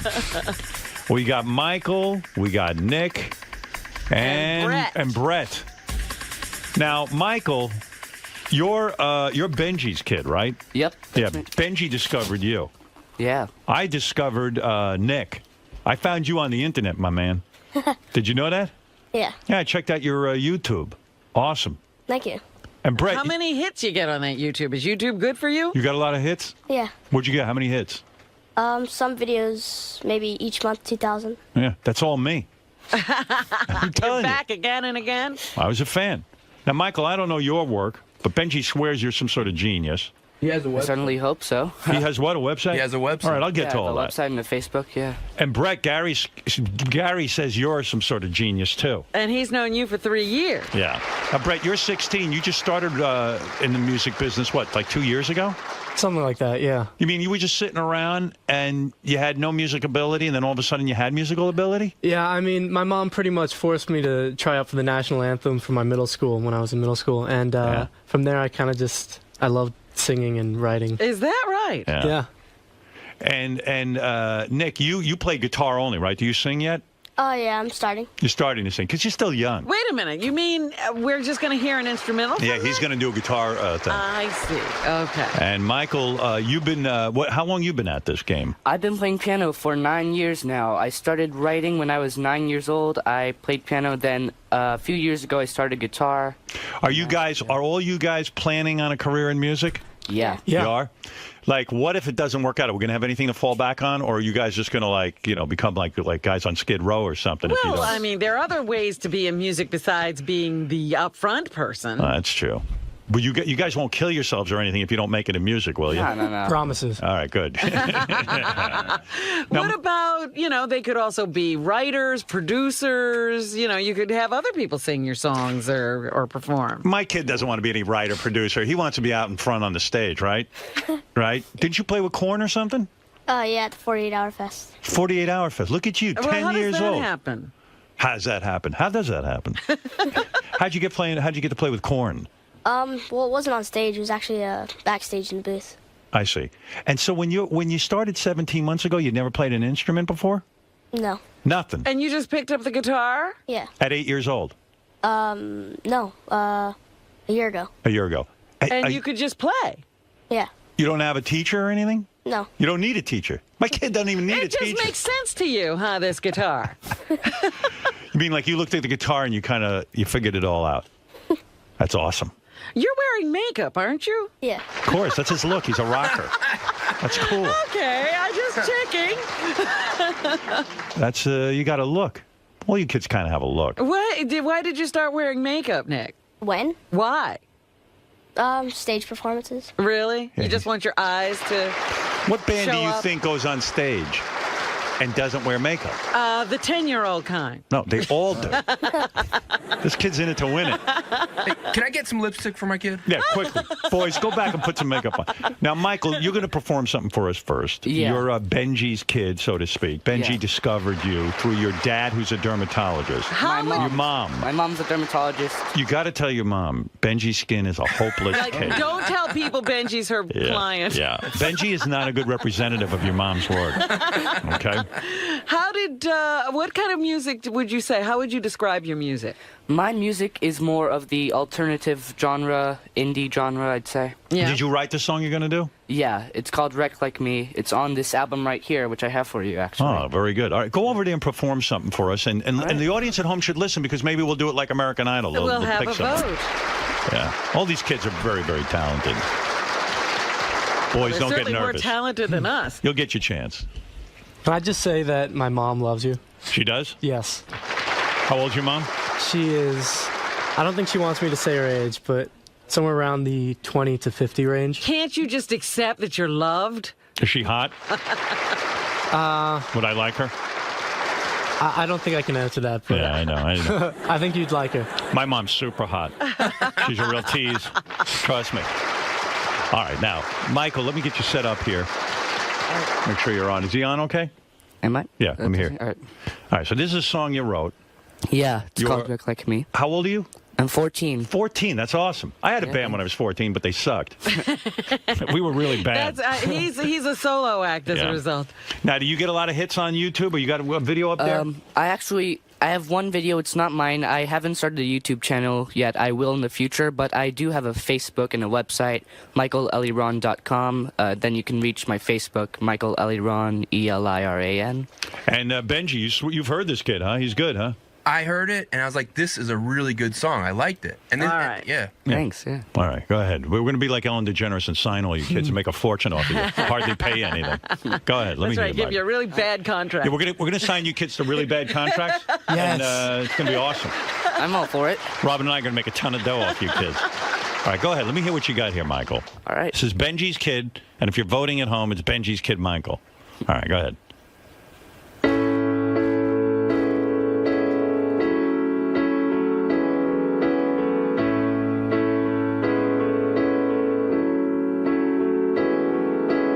Girl, if your mama's dead, 20 different things wrong with your head. Oh, you're a wreck like me. Hit by a car 3 weeks ago, or was it 4? You never know, will you?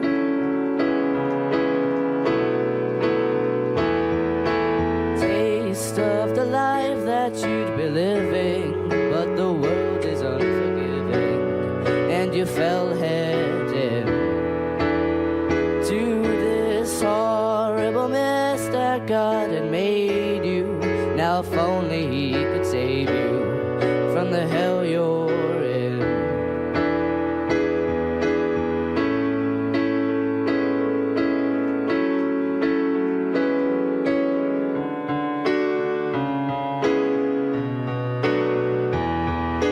God know I'm living on the streets, nothing for warmth but a ripped up sheet. Lord knows what you could be.